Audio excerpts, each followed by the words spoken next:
Hello, my dear friends. In a place of supreme power and tens of kilos of dresses, the queen can go a month without touching a drop of water. Not because she is busy, but because she is afraid of bathing. Behind the scent of roses is sweat soaked deep into the silk. Behind the fragrant gloves is a layer of powder that has not been washed for a week. The palace is bright, but under the velvet curtains, on the feather pillows, is a smell that history has not recorded. Tonight, you'll step into the real backstage of the royal family, where secrets are not washed clean. So, before you get comfortable, take a moment to like the video and subscribe, but only if you truly enjoy what I do here. Now, dim the lights. Maybe turn on a fan for that soft background hum. And let us ease into tonight's journey together. Perfume instead of bathing, if you've ever pictured a royal woman stepping out of a velvet-draped carriage, walking past marble columns into a candlelit palace chamber. You probably imagined grace, clean skin, powdered cheeks, maybe a soft scent of lavender following her into the room. What rarely makes it into those fantasies is what she smelled like underneath all of that. Or rather, what she didn't do to change it. Because for many royal women across centuries, hygiene wasn't a priority. It was almost treated like an afterthought.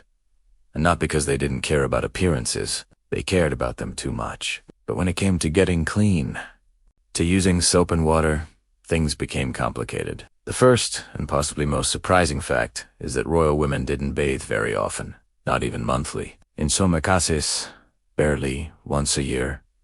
This wasn't laziness.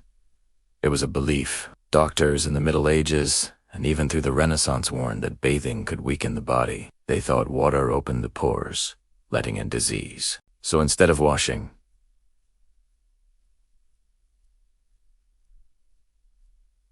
women covered up. They used perfumes, powders, and oils to build a kind of fragrant barrier between themselves and the outside world. A royal woman didn't step into a tub of soap and bubbles. She stepped into a cloud of rose water and civet, and that somehow was considered more refined. Perfume wasn't just an accessory, it was a shield. At the French court of Louis XIV, for example, nobles were known to reapply scents several times a day. Their dresses were soaked in floral waters. Their gloves were lined with herbs. Their hair was sprinkled with crushed flowers, and sometimes even powdered bone. The goal was never to cleanse, only to conceal. One royal mistress proudly claimed to have only bathed twice in her life.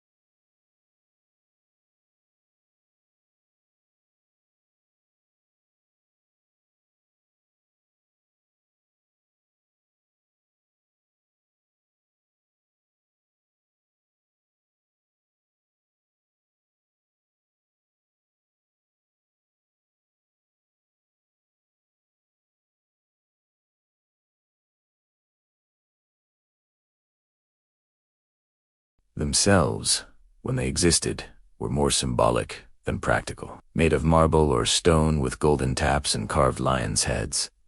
They looked impressive, but they weren't used often. A queen might step into one on a ceremonial occasion. She might soak for half an hour in perfumed oils, then step out without ever touching a bar of soap. The water reused for multiple baths often.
Even the servants who helped dress these women learned to work without mentioning the smell. They learned how to fasten laces without pulling too hard on raw skin. They knew when to bring a fresh linen cloth and when to hold back.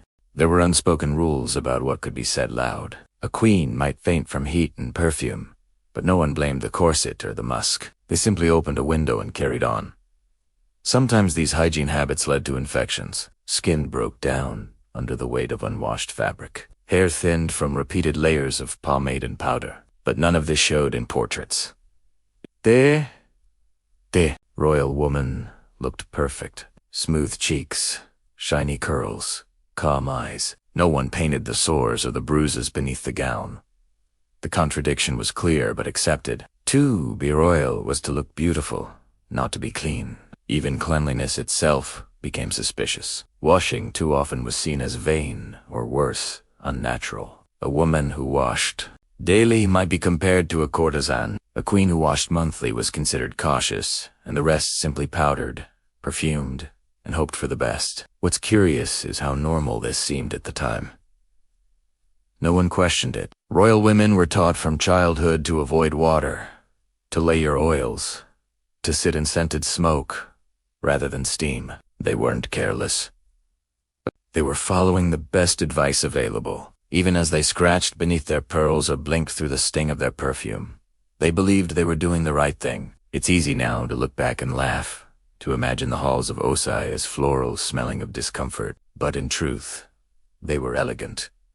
They were admired. They were copied by courts across Europe. The smell was simply part of the package. Over time, it became invisible, the way background noise fades if you listen to it long enough. So, if you've ever pictured yourself in a royal gown walking through a candlelit palace, maybe take a moment to imagine what that would feel like. The weight of the dress, the heat of the room, the thick scent that clings to your sleeves and doesn't let go. And maybe, just maybe, you'll start to appreciate your soap a little more. Because, as we'll see in the next part, this was only the beginning. Under the gowns and the gloves, there was still more to hide and even less to clean. And so, beneath all the satin and perfume, there was always more to cover and more to avoid. One of the most curious things about royal hygiene was not what they did, but what they refused to do. Among these refusals, one stands out quite clearly: washing their clothing. Not just the grand outer garments, which were delicate and expensive, but also the underlayers, the clothes worn closest to the skin, the ones that collected every drop of sweat, every trace of body heat, every lingering scent of roast meat or rose water. These clothes, instead of being scrubbed and boiled like a washerman might do, were handled with a different approach. An approach that involved patience, a sunny day, and sometimes a prayer. In most royal households, linen undergarments were considered self-cleaning. Not literally, of course, but close enough. It was believed that if you hung them in the breeze and let them air out properly, the sun and wind would take care of any unpleasantness. Washing them too frequently was seen as both unnecessary and dangerous. Hot water could weaken the fibers. Strong soap could ruin the fabric. Scrubbing was out of the question. Instead, they were gently brushed, maybe dabbed with a cloth soaked in alcohol or perfume, and then laid out on a chair by the window. That was enough. Supposedly, there are records of queens wearing the same shift for several days, sometimes even weeks, before allowing it to be refreshed.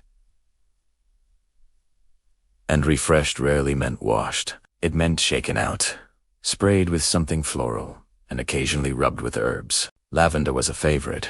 Rosemary, too. A little lemon balm if someone was feeling extra cautious.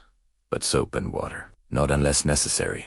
And necessary usually meant visible stains or smells so strong that even the servants began to notice. Of course, these undergarments were not simple things. They were carefully stitched, often embroidered, sometimes even perfumed at the time of their making. The queen's chemise might be trimmed with lace or edged with tiny pearls. It wasn't just clothing, it was part of her image. But it was still linen, still cloth, still something that touched her skin day after day. The fact that it wasn't regularly washed didn't mean it stayed clean.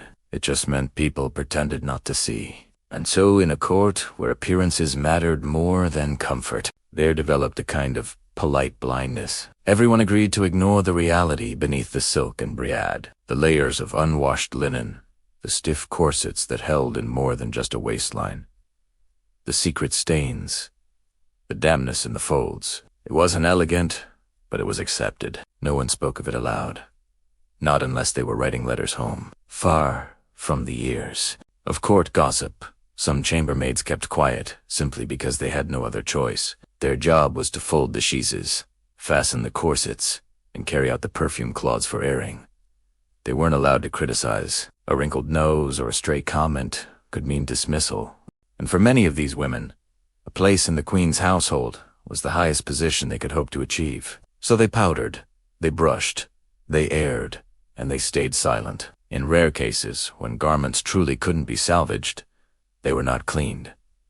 They were replaced, especially with underthings. A torn chemise might be cut into rags and sent to the scullery, a badly stained petticoat quietly burned in the fire. New ones were ordered. The idea was not to preserve, but to maintain the illusion. And that illusion was of a woman who was always fresh, always composed, and always just scented enough. But the truth lay in the seams. The longer something was worn, the more it absorbed not just sweat, but stress. Not just perfume, but fear. The court was not a relaxing place. Women sat through hours of ceremonies, stood through banquetsies, danced under hot chandeliers, all while tightly wrapped in fabric that refused to breathe. And when they returned to their rooms at night, they didn't undress and throw their clothing into a laundry basket. They unfastened it carefully, laid it out to air, and sometimes wore it again before breakfast. Even Elizabeth, known for her meticulous appearance, had her undergarments cleaned sparingly. Some letters suggest that heiresses used breadcrumbs to rub away marks. Not soap, not scrubbing, just gentle friction. A kind of royal dry cleaning, using kitchen supplies. One wonders if the birds in the garden noticed anything unusual about their morning crumbs. There were other methods, too. Some women stored sachets of dried herbs in their drawers and chests. Others pressed ironed clothes between layers to absorb excess oil. A few even placed slices of lemon or orange peel in their closets. Not because they thought it would clean the fabric, but because the smell distracted from what wasn't clean. This was seen as a strategy, a way to redirect attention from what couldn't be fixed. And still, nobody questioned the system. They simply followed it. Generation after generation, advice passed down from mother to daughter, noblewoman to lady-in-waiting, was a little. It often scent everything, and if it begins to smell too much like life, add more lavender, more rose petals, more powdered clove. Today we might find this difficult to believe. We talk about hygiene like it's basic, like it's instinct. But for centuries, it wasn't. It was luxury. It was dangerous. It was something best handled at a distance. For royal women, cleanliness was not about soap. It was about illusion. If no one mentioned the smell, then maybe it wasn't there. And so, night after night, beneath ceiling carvings and silk canopies, queens and princesses lay down in garments that had never been truly clean. They tucked themselves into beds lined with sheets that had been aired but not washed. They closed their eyes under blankets that smelled of clothes and camphor and memory, and they slept as well as anyone could, knowing that the next day they would rise, powder themselves once more, and pretend, because pretending more than perfume was the true foundation of royal hygiene. And in the next part, we'll step even further into that world of cover-ups and contradictions, to a place where perfume was unworn but carried, not just for beauty, but for survival. If perfume was the first layer of illusion, then accessories were the second. In the royal courts of Europe, especially during the 16th and 17th centuries, smell was not just a matter of vanity. It was a tool, a shield, sometimes even a weapon. And for women who had very little real power, scent became a quiet language. It told people where you stood. It announced your presence before you entered a room, and when needed, it protected you from the less charming realities of palace life. One of the most common tools in this quiet electory battle was the Pomander, a small metal ball, often ornate, worn on a chain or tucked into a gown. Inside it held a tightly packed mixture of herbs, resins and dried flowers, clove, cinnamon, ambergris, rosemary. These were the most popular, chosen for their strong lingering smells. When the air grew thick with candle smoke and sweat, a lady could simply lift up a man to her nose and breathe something better. The fashion spread fast. At court, it was nearly expected. A woman without a Pomander was either new or forgetful. Some wore theirs on long chains, swinging from the waist. Others kept them hidden in sleeves close to the pulse. A few carried small, perfumed cloths instead, laced with the same herbs and tucked into gloved hands. All of these served the same purpose, to give a moment of relief from a world that didn't believe in ventilation. And it wasn't just about comfort. People genuinely believed that bad smells could cause disease. The idea of miasma was deeply rooted. If you walked past a sick room and inhaled something foul, it wasn't just unpleasant, it was dangerous.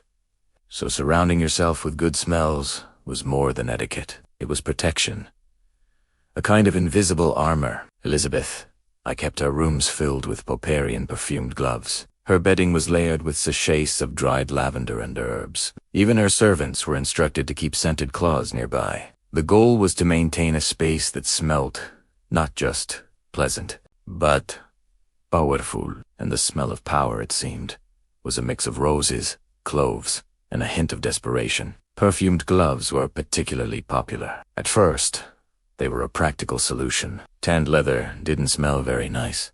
So glove makers began soaking their products in floral oils and spice infusions. Over time, these gloves became a fashion statement, a gift from one noble to another, a token of favor or affection. But they also had a more subtle function. Worn over hands that rarely touched soap and water, they helped hide whatever the sleeves could not. In some cases, the gloves were so saturated with perfume that they stained the skin. One ambassador reportedly complained that after shaking hands with the French Duchess, he smelled of ambergris for the rest of the day. He didn't say whether he minded, only that the scent lingered longer than her conversation. Of course, not all smells could be managed so neatly. The royal palaces were busy places. Hundreds of people, animals, fires, meals, and open windows are all competing for the same air. Scented accessories helped, but they didn't erase the source.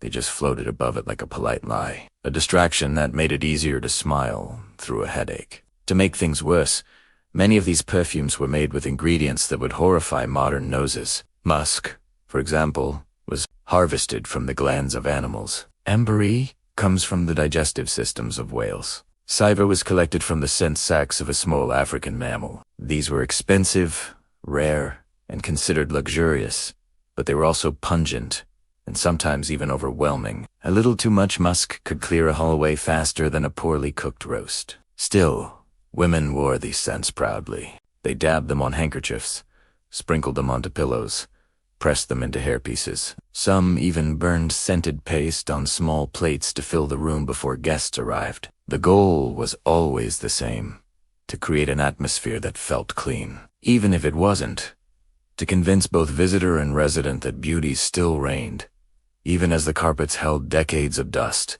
There's something quietly impressive about how committed they were to this system.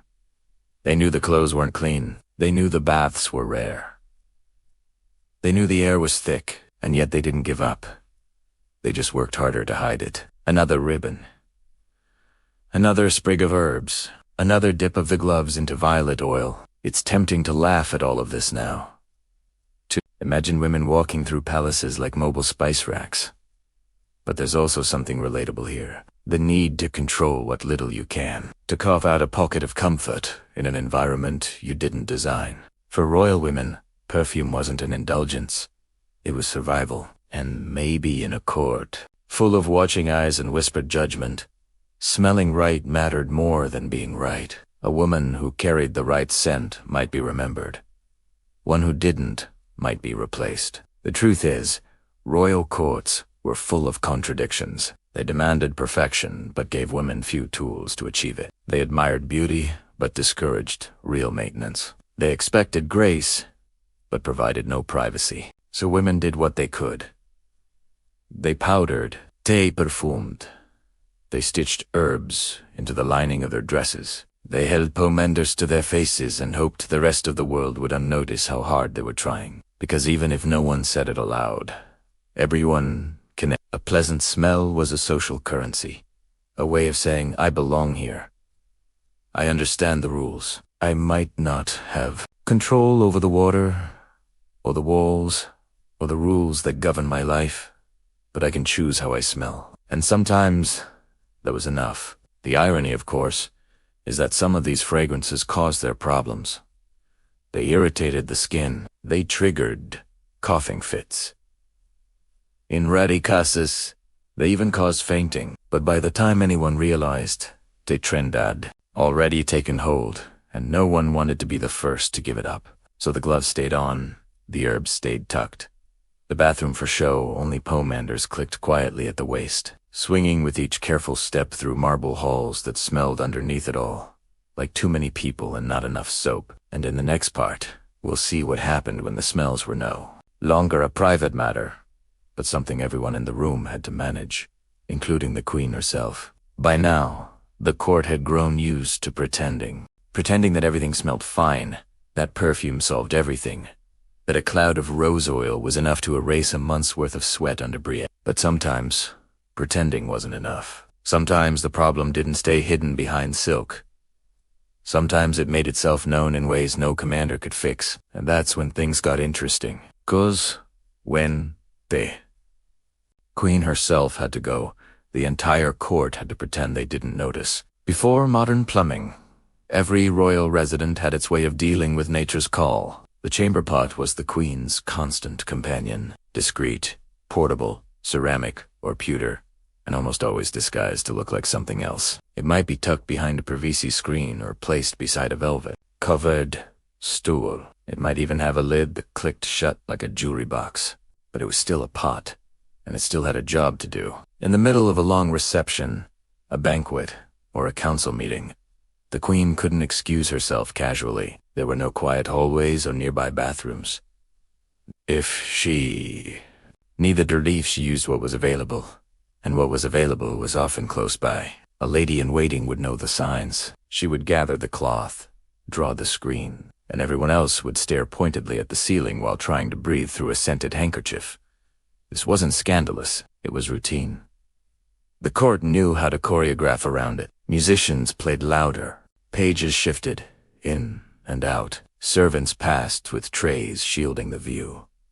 The moment passed. The curtain was drawn back, and the queen continued as though nothing had happened. Everyone nodded and carried on because pretending was polite. Pretending was survival. Afterward, the pot was taken away by servants trained in silence. They didn't speak. They didn't flinch. They didn't wrinkle their noses. They simply lifted the porcelain, held it steady, and walked carefully through the corridor until they reached a place no one wanted to think about. Some palaces had designated disposal chambers. Others had holes in the floor leading to collection pits. Either way, it was not a glamorous job, but it had to be done. And the smell that didn't just disappear, no matter how much perfume was sprayed afterward, it lingered, especially in heavy fabrics, especially in tapestries that hadn't been cleaned since the last rain. Even the thick stone walls soaked it in. So, courtiers began to carry scented fans, not just for heat, but to wave something pleasant toward their faces, to create a tiny breeze of denial in a room where denial was the main cause. Elizabeth I had her system. She was said to keep perfumed gloves at her writing desk and dried herbs near her bedside. When she traveled, she brought her bedding laced with lavender and camphor. But even she wasn't immune to the realities of palace life. There were times when she too had to pause a meeting, disappear behind a velvet screen, and trust that her ladies would keep the performance intact, and they did, every time. Because a breach in decorum wasn't just embarrassing, it was dangerous. A moment of weakness could be interpreted as illness, and illness meant vulnerability. In a court full of hungry eyes, even the act of relieving oneself had to be wrapped in grace. It had to look like nothing had happened. It had to leave no trace. Tatese, wearing accessories came back into play. Scented handkerchiefs were essential. Pomanders hung at the waist. Sprigs of herbs were stitched into sleeves. Some women even wore small pouches filled with mint and crushed petals inside their bodices close to the skin. These weren't fashion choices. They were survival kits. Weapons in the quiet war against smell. But smell wasn't the only thing at stake. There was also noise. In a silent chamber, a sound out of place could shift attention. So servants learned to hum softly, to drop something at just the right moment, to cough, move a chair, or open a window. Every motion was practiced, every distraction is carefully timed. The goal was not just to hide what was happening, but to maintain the illusion that nothing ever needed to happen. This wasn't unique to England. Across Europe, royal women developed their codes in France. The phrase retired to her chamber became a delicate way to explain an absence. In Spain. She takes the air often meant the queen had gone to a private corner with her trusted servant in a bucket disguised as a stool. The Austrians precis used bells to signal transitions, giving everyone enough time to turn politely away. The reality, of course, was that even queens are human, and no amount of civet oil or jasmine-scented gloves could change that. They sweeted, they dekissed, they released, and then they powdered their cheeks, straightened their posture, and rejoined the room like nothing had ever happened. It's not surprising, then, that court etiquette books began to include entire sections on managing these moments. There were diagrams for arranging screens, instructions for folding cloth, recommendations for which scents worked best in summer. It became its system, a performance within the performance. Some courtiers took pride in mastering this dance. They could spot the moment a queen shifted in her seat. They knew how to pass a fresh cloth without drawing attention. They could refill the pot with rose water and return it without a sound. For them, invisibility was a talent, and the ability to pretend nothing smelled was a virtue. But for all their effort, the truth didn't disappear. It hung in the air, just faintly. Just enough to remind everyone that the palace, for all its gold and grandeur, was still a building full of people.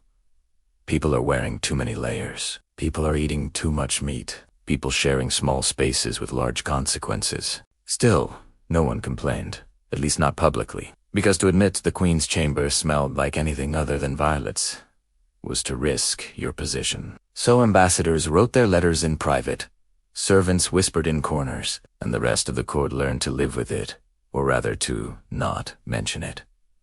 After all, what was the alternative? Ask the queen to wash more, suggest plumbing, recommend soap. No one was foolish enough to try. Instead, they adjusted.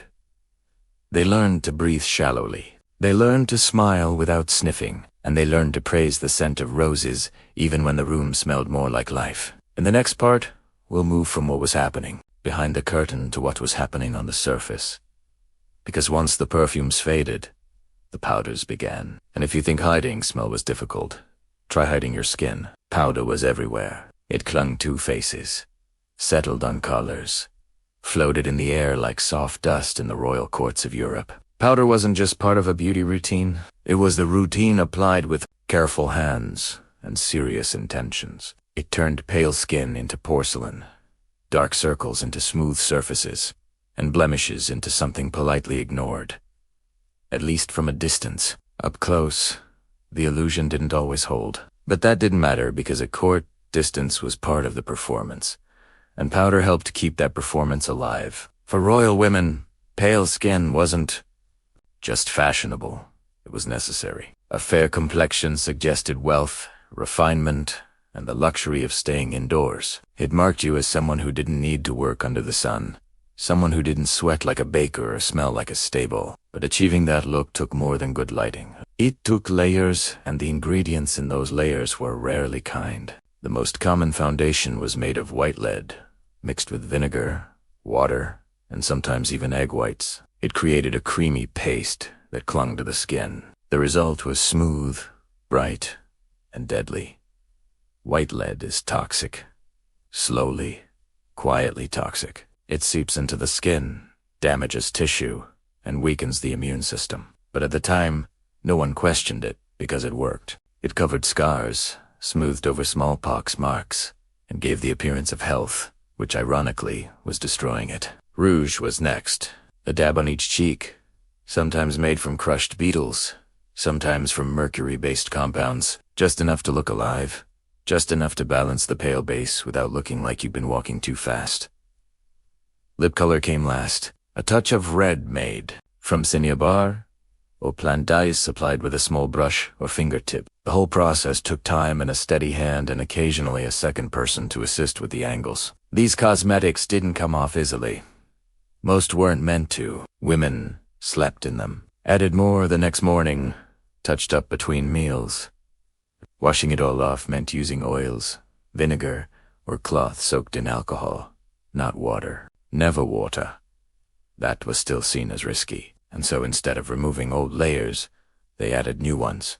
Powder for powder, week after week. Eventually, the skin suffered. It blistered, cracked, and turned gray around the edges. In some portraits, you can see the damage if you look closely. A certain tightness in the jaw, a slight swelling under the eye. But painters were kind. They smoothed it out with their brushes, and the myth of flawless skin continued. To cover the worst of it, women used beauty patches, small shapes made from velvet, silk, or wax, placed carefully on the face, a star near the temple, a crescent by the mouth, a circle under the eye. They served a double purpose. Decoration, yes, but also concealment. A blister beneath a heart-shaped patch looked like fashion, not infection. The use of these patches became so common that they developed meanings. A patch on the right cheek meant flirtation. On the left, loyalty. Near tea leaps, secret desire. It became a game, a silent language spoken through felt and glue. But beneath the messages was a quieter truth. These patches were often hiding things no one wanted to talk about. Skin that had been powdered too many times, treated with too much mercury, scrubbed with too little care. And still, the powder kept coming. Each morning, maids opened boxers of pressed lead, stirred bowls of rouge, cut fresh patches from black silk. They feigned away the residue that floated in the air, settled on furniture, and stuck to curtains. Some women developed coughs that never left. Some lost air. Others lost teeth, but they rarely blamed the powder. They blamed the air, the season, their nerves. Anything but the thing they applied each day. It wasn't just vanity. It was an expectation. A woman who showed up to court without her face properly prepared might be described as tired or worse, rude. Not putting in the effort was seen as a kind of insult to the queen, to the occasion, to the entire structure of noble life. So women kept powdering, even as their skin begged for air, even as their reflection stopped looking like themselves. Elizabeth, I was known for her commitment to the powdered look. She had suffered from smallpox early in life, and though she survived, the scars never left her face. Instead of hiding away, she leaned into artifice. She wore thick white paste, heavy rouge, and elaborate wigs to distract. From a distance, she looked regal. Up close, the crack showed, but no one dared mention them. Some courtiers took note in their private letters. One ambassador described her skin as strained porcelain. Another mentioned her eyes always seemed watery, as if irritated. But they wrote these things carefully, respectfully, because to criticize a queen's appearance was to question her power,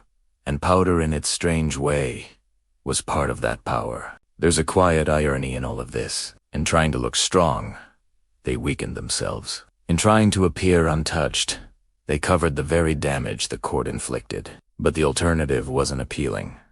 To show natural skin was unthinkable. It suggested poverty, illness, madness, even so they painted on health.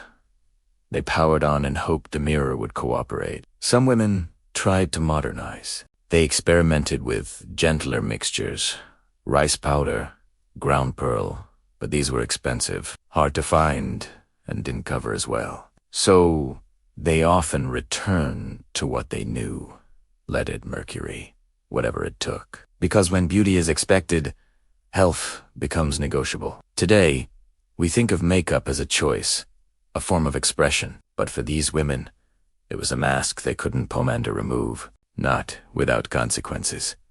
It was survival in powdered form, a layer between them and judgment.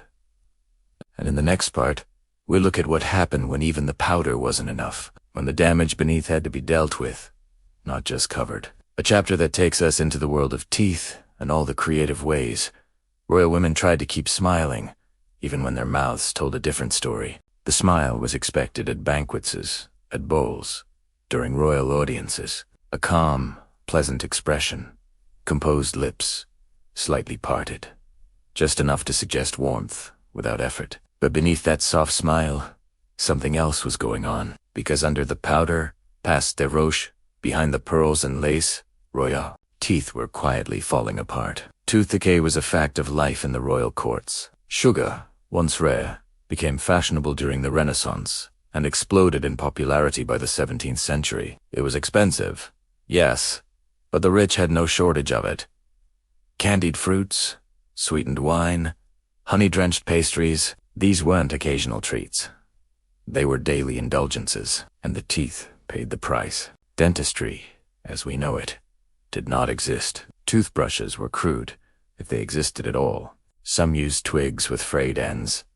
Others rubbed their teeth with linen cloths. A few had access to bristle brushes, often made from hog hair, but they were not widely used. More common was the use of powders. These could be made from ground eggshells, burnt bread, chalk, coral, or pumice, applied with a cloth or a fingertip. They were rough, gritty, and sometimes painful, but they gave the illusion of polish. The irony is that many of these powders did more harm than good. They stripped enamel. They irritated the gums. They created small cuts where food and bacteria could settle. Over time, teeth darkened. They loosened. They broke, but people didn't stop using the powders. Because, even with the damage, white teeth meant youth, and in court, youth was currency. When teeth fell out, and they often did, replacements were improvised. Ivory, bone, and even wood were carved to fit. Some sets were wired into place. Others were attached to existing teeth with metal clasps.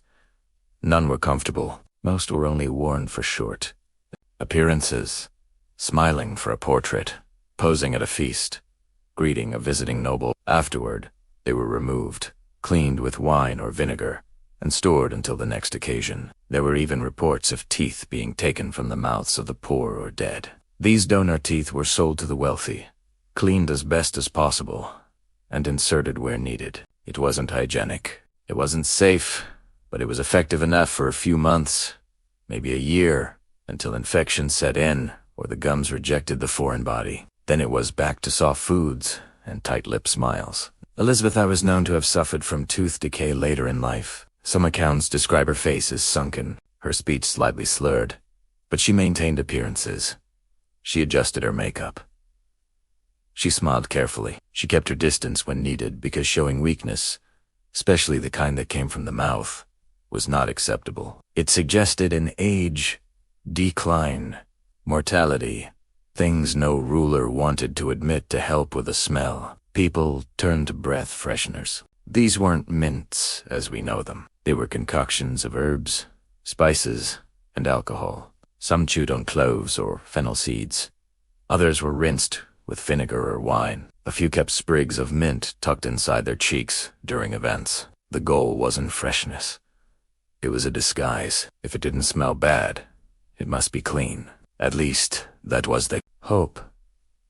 One particularly theatrical solution was tooth jewels. When gaps appeared, some women glued small gems, pearls, rubies, even diamonds, to their remaining teeth. The idea was to draw attention away from what was missing to make the mouth sparkle, even if the gums okayed. It was not practical. The jewels often fell off, were swallowed, or had to be reapplied constantly. But for a moment, they were distracted. And in court, distraction was almost as valuable as beauty. To avoid losing more teeth, some women tried to eat less. Soups, soft bread, stewed vegetables, but royal feast didn't help. Meats were rich, desserts were sticky. Dishes were coated in sauces. The chewing never stopped, and with it, the slow erosion of dental health. No matter how gently they dabbed with vinegar or rubbed with a cloth, the damage continued. There were also attempts at pain relief. Toothaches were common and could be debilitating. Clove oil was applied directly to the gums. Alcohol-soaked clods were pressed against the jaw. Some even turned to early forms of opium when available, but most suffered in silence. The queen could not cancel a council meeting because her mouth hurt. She simply smiled through it or pretended to. Portraits from this era rarely show teeth. When mouths are visible, they're closed, controlled. The ideal noble smile was one of calm restraint, not because restraint was elegant, but because anything more revealed too much. A missing molar, a discolored incisor, a crooked bite. Better to keep the lips sealed and let the pearls do the talking. Some women wore veils or fans to hide their faces at certain angles. Others avoided conversation altogether. If a courtier leaned in too closely, there was a discreet step back, a pivot, a hand lifted with a scented glove. It became a silent dance, protecting one's image, one's dignity, one's decaying mouth, all without breaking the rhythm of court life. And yet, they endured. They learned how to smile without showing teeth, how to speak without opening wide, how to laugh behind a hand or a fan, because in a world where everything was performance, even a damaged mouth had to be managed with grace. It's easy now to marvel at the inventions of modern dentistry, toothpaste, floss, and antiseptic rinse. But back then, the options were limited. Pain was normal. Decay was expected, and beauty once again meant pretending. Pretending the teeth hadn't gone, pretending the smile still held. So the next time you brush your teeth, consider tease. Consider the court lady holding a ruby-studded toothpick. The queen is rinsing her mouth with red wine. The maid was scrubbing a wooden denture with a cloth dipped in lavender oil. They weren't careless. They were doing their best with what they had, in the place they lived. And in the next part, we'll move from the mouth to something even more ambitious, the full body. Because as much as they tried to cover their skin with powder, they also tried to fix what they thought was wrong inside. And that meant turning to medicine, the kind that came with leeches, lancets, and far too much blood. When powder and perfume could no longer hide what the body carried, and when smiles became too painful to maintain, royal women turned to the one solution they believed might fix what lay beneath the skin. They turned to medicine, or rather, to what passed for medicine in their world. A world where balance was everything, and where imbalance had only one answer: release. Bloodletting was one of the most common medical practices among royalty. It was used to treat fevers, fatigue, rashes, mood swings, digestive issues, and even melancholy. Almost any discomfort, if left unexplained, could be blamed on too much blood. The logic followed the ancient belief in the four humors of the body: blood, phlegm, black bile, and yellow bile. To be healthy was to keep them in balance, and when blood seemed to rise above the rest, it had to be let out. The process was not subtle. It involved sharp tools, careful timing, and a remarkable amount of ceremony. Royal physicians did not simply poke and hope. They used ornate lancets, often made of silver or gold, sometimes engraved with coats of arms. These were not just medical instruments. They were symbols of authority, of control, of precision. Precision, but no matter how beautiful the handle, the blade still pierced skin. The location of the cut mattered. The arm was common, especially near the elbow. The foot was used for certain ailments. In more serious cases, the neck or behind the ear. The chosen spot depended on what the physician believed needed balancing, and often it depended on the phase of the moon. Astrology played a quiet but persistent role in royal medicine. A poor alignment might delay the procedure. A favorable one might encourage extra sessions.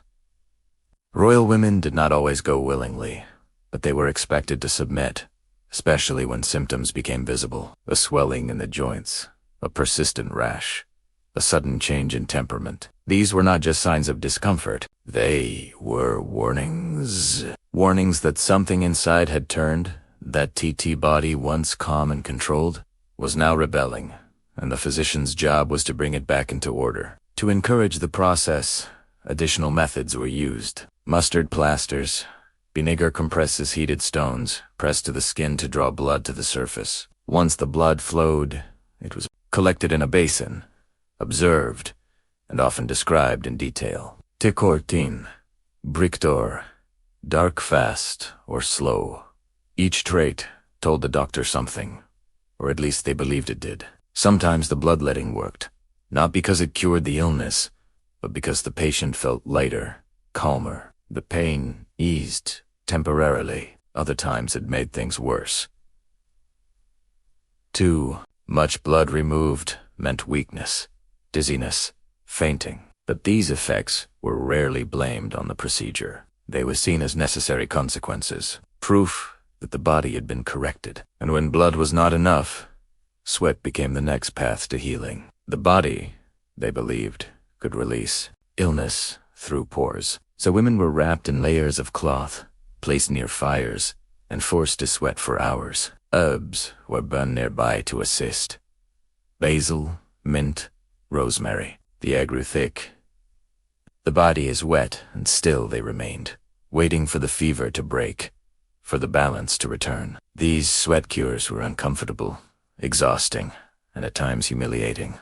But they were also private, carried out in bedrooms or side chambers, watched over by maids who had been taught how to comfort without questioning. A woman emerging from such treatment was often pale, weak, and more than a little resentful. But she powdered her face, perfumed her hands, and returned to court, as expected. The more elaborate the court, the more elaborate the cures. At Versailles, entire rooms were set, aside for bleeding and sweating. Tapestries on the walls, cushions on the chairs, perfumed water in silver bowls. Everything was arranged to make the unpleasant seem elegant, to make illness appear manageable, even routine. But it was not routine for the women themselves. Each session was a reminder that their bodies were not their own. They belonged to a lineage, to expectation, to the performance of health, even in weakness. They didn't ask if the treatment was effective.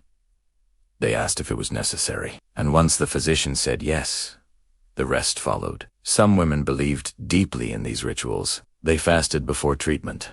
Prayed durin gave thanks afterward. Others endured them with clenched jaws and silent resentment. But regardless of belief, participation was not optional. A woman who refused treatment risked being labeled difficult or worse, unstable. And so the lancet remained part of life. So did the fire. So did the herbs and the silence. There are letters from this time that speak of queens who bled monthly not because of illness, but because it was recommended, as a form of maintenance, like brushing hair or trimming nails. The physician visited. The bowl was prepared and another few ounces of blood joined the belief that health could be managed by subtraction. It is easy to forget now just how little was known about the body. There were no microscopes in those rooms, no understanding of bacteria or infection, only patterns, observations, and the belief that the body, if handled firmly, would comply. If it did not, the failure was moral, not medical. And if the queen could endure it, so could everyone else. Her calm face during bloodletting was taken as a model. Her silence during the sweat cures was praised. No one spoke of the scars, or the side effects, or the quiet exhaustion that came with always being treated but never really healed, because treatment, like everything else in court, was performance. It had to look clean. It had to appear controlled. And if that meant draining blood under candlelight with the scent of rosemary hanging in the air, then so be Italiano. But behind those scented cloths and ceremonial tools, the body kept its truth. It weakened. It trembled. It grew tired of being balanced and restored. And still, it endured because queens did not get to fall apart. They were held together by habit, by duty, and by the belief that looking well mattered more than being well. And in the next part, we'll explore what happened when the performance extended beyond the living, when beauty standards followed royal women into death, and their bodies were prepared not for rest, but for display. There was no real end to the performance. Even in death, royal women were expected to look composed, clean, untouched. The moment breath left the body, another kind of preparation began. This time, not for a banquet or a bowl, but for something more permanent. The body would be seen, carried, watched by courtiers, ambassadors, and sometimes the public. And so, it had to be beautiful, or at least not alarming. Embalming was not new. In royal circles, it was a careful tradition. Not everyone agreed on how it should be done, but everyone agreed it had to be done. The process varied from country to country and from one reign to the next. But the goal was always the same. Preserve what remained, cover what changed, and never ever let the scent of decay reach the velvet curtains. The first step was washing, which came as a strange irony. Many royal women had gone most of their lives avoiding soap and water. Now in death, their bodies were finally washed, but not with ordinary soap. Instead, they were bathed in mixtures of herbs, oils, and wine. Lavender and rose were popular choices. Myrrh was used in some traditions in wealthier courts. Perfumed alcohol was poured carefully over the limbs, not just to cleanse, but to purify. After the washing came the packing. The body had to be dried, and that meant stuffing. Cavities were filled with sawdust, herbs, and sometimes fabric soaked in camphor. In France, doctors used aromatic paste made from spices and honey. In England, they sometimes used wax. The idea was not just preservation. It was control.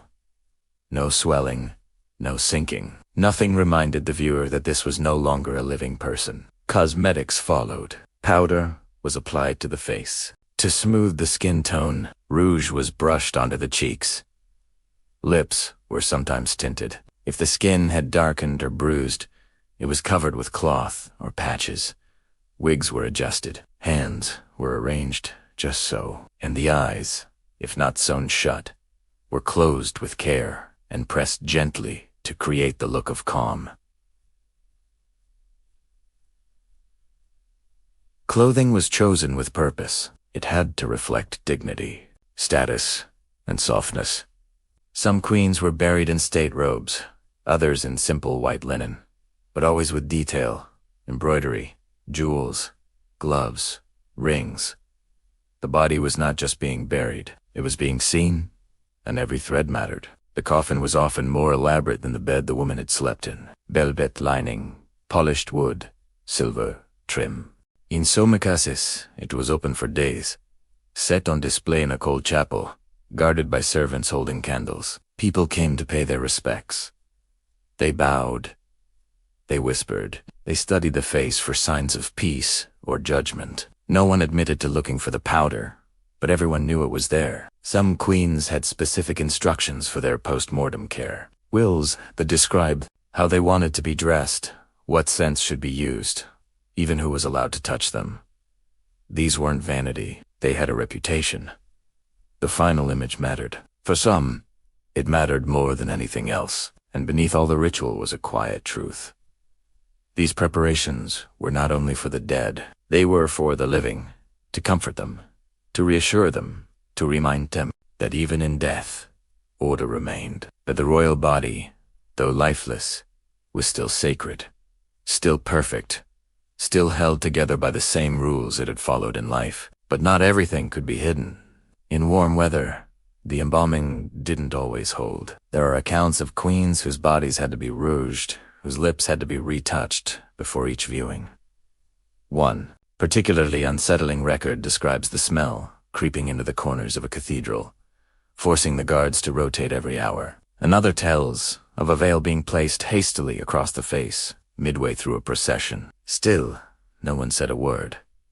They bowed, they walked, they held their breath and praised her grace, because death, like everything else at court, had its script, and no one wanted to forget their lines. Behind the closed doors of preparation rooms, maids and apothecaries worked quietly. They adjusted the folds. They reapplied perfume. They replaced the wilting flowers on the chest.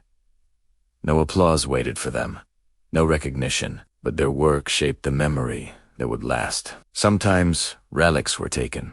A lock of hair, a piece of lace, a glove. These items were treasured, kept in small boxes, and passed down. Not as reminders of love always, but as proof of having been near, of having touched something important, something preserved. And when the funeral ended, and the body was finally lowered into the crypt, the scent remained in the room, in the clothes of the attendants, on the pages of letters written that week. It lingered longer than expected, as if to say that beauty, once applied, did not give up easily. Even centuries later, when royal tombs are open for study, traces of these rituals are found. Bits of fabric still hold the smell of clothes. Hair still carries wax. Rings are still set on fingers that were arranged with care. And to face, even if sunken, still shows the remnants of rouge pressed on long ago. It is strange, perhaps, to think of a queen being powdered after death, to imagine her cheeks being tinted by a maid with trembling hands. But in the logic of court life, it made perfect sense. The body was never just a body. It was a symbol, a vessel, a mirror of power. So the rituals continued, not out of superstition, not out of fear, but out of habit, out of loyalty, and maybe, just maybe, out of affection. In the next part, we will return to the realm of the living, where rituals were still part of daily life, and where privacy for a royal woman was often just a curtain and a prayer. Privacy was a rare thing for royal women. Almost everything they did was observed, commented on, and carefully recorded. From the way they entered a room to the way they sat at dinner, every movement carried meaning. But when it came to personal hygiene, that same attention became a burden because even the most basic bodily functions had to be carried out under the watchful eye of the court. And behind the curtain, so to speak, there was very little space to breathe. The royal bedchamber was never truly private. It was a stage set with fine linens, glowing candles, and a line of waiting servants. Each woman had a routine, and each routine required help. Getting dressed, getting undressed, preparing for sleep, even washing. When it happened was a group effort. The queen did not fetch her water. She didn't carry her towel. And when she was finished, she did not clean the basin. For most royal women, the best they could hope for was a folding screen. Something tall enough to block part of the view, but not so wide that it disrupted the room. Behind it, they could bathe or more often dab themselves with scented cloths. These clothes were prepared in advance, soaked in floral waters or diluted vinegar.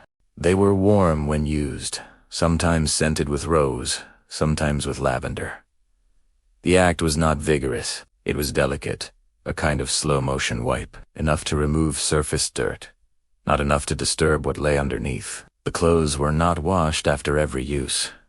That would have been wasteful. Instead, they were aired, draped over chairs or window frames, left out for the breeze to do its work, then folded and returned to the table by the next morning. Servants understood this rhythm. They knew what to do and when to do it, and most of the time they said nothing. Silence was expected. Silence was professional. Even so, mistakes happened. A servant entered too soon. A maid dropped the wrong clothes. A screen shifted. In those moments, everyone froze. The air grew thick, and then, just as quickly, the performance resumed. A quiet apology, a glance at why, a distraction offered, perhaps a change of subject because dignity had to be preserved, even if only in fragments. The real challenge came during travel. Moving from palace to palace meant adjusting to new rooms, new staff, and often worse conditions. Privacy disappeared almost completely. Royal carriages were not comfortable. They were cramped, loud, and slow. Stops were infrequent. When nature called, the options were limited. A lady in waiting would hold a cloth, another wood shield with a fan. The chamber pot might be tucked under the seat. No one spoke.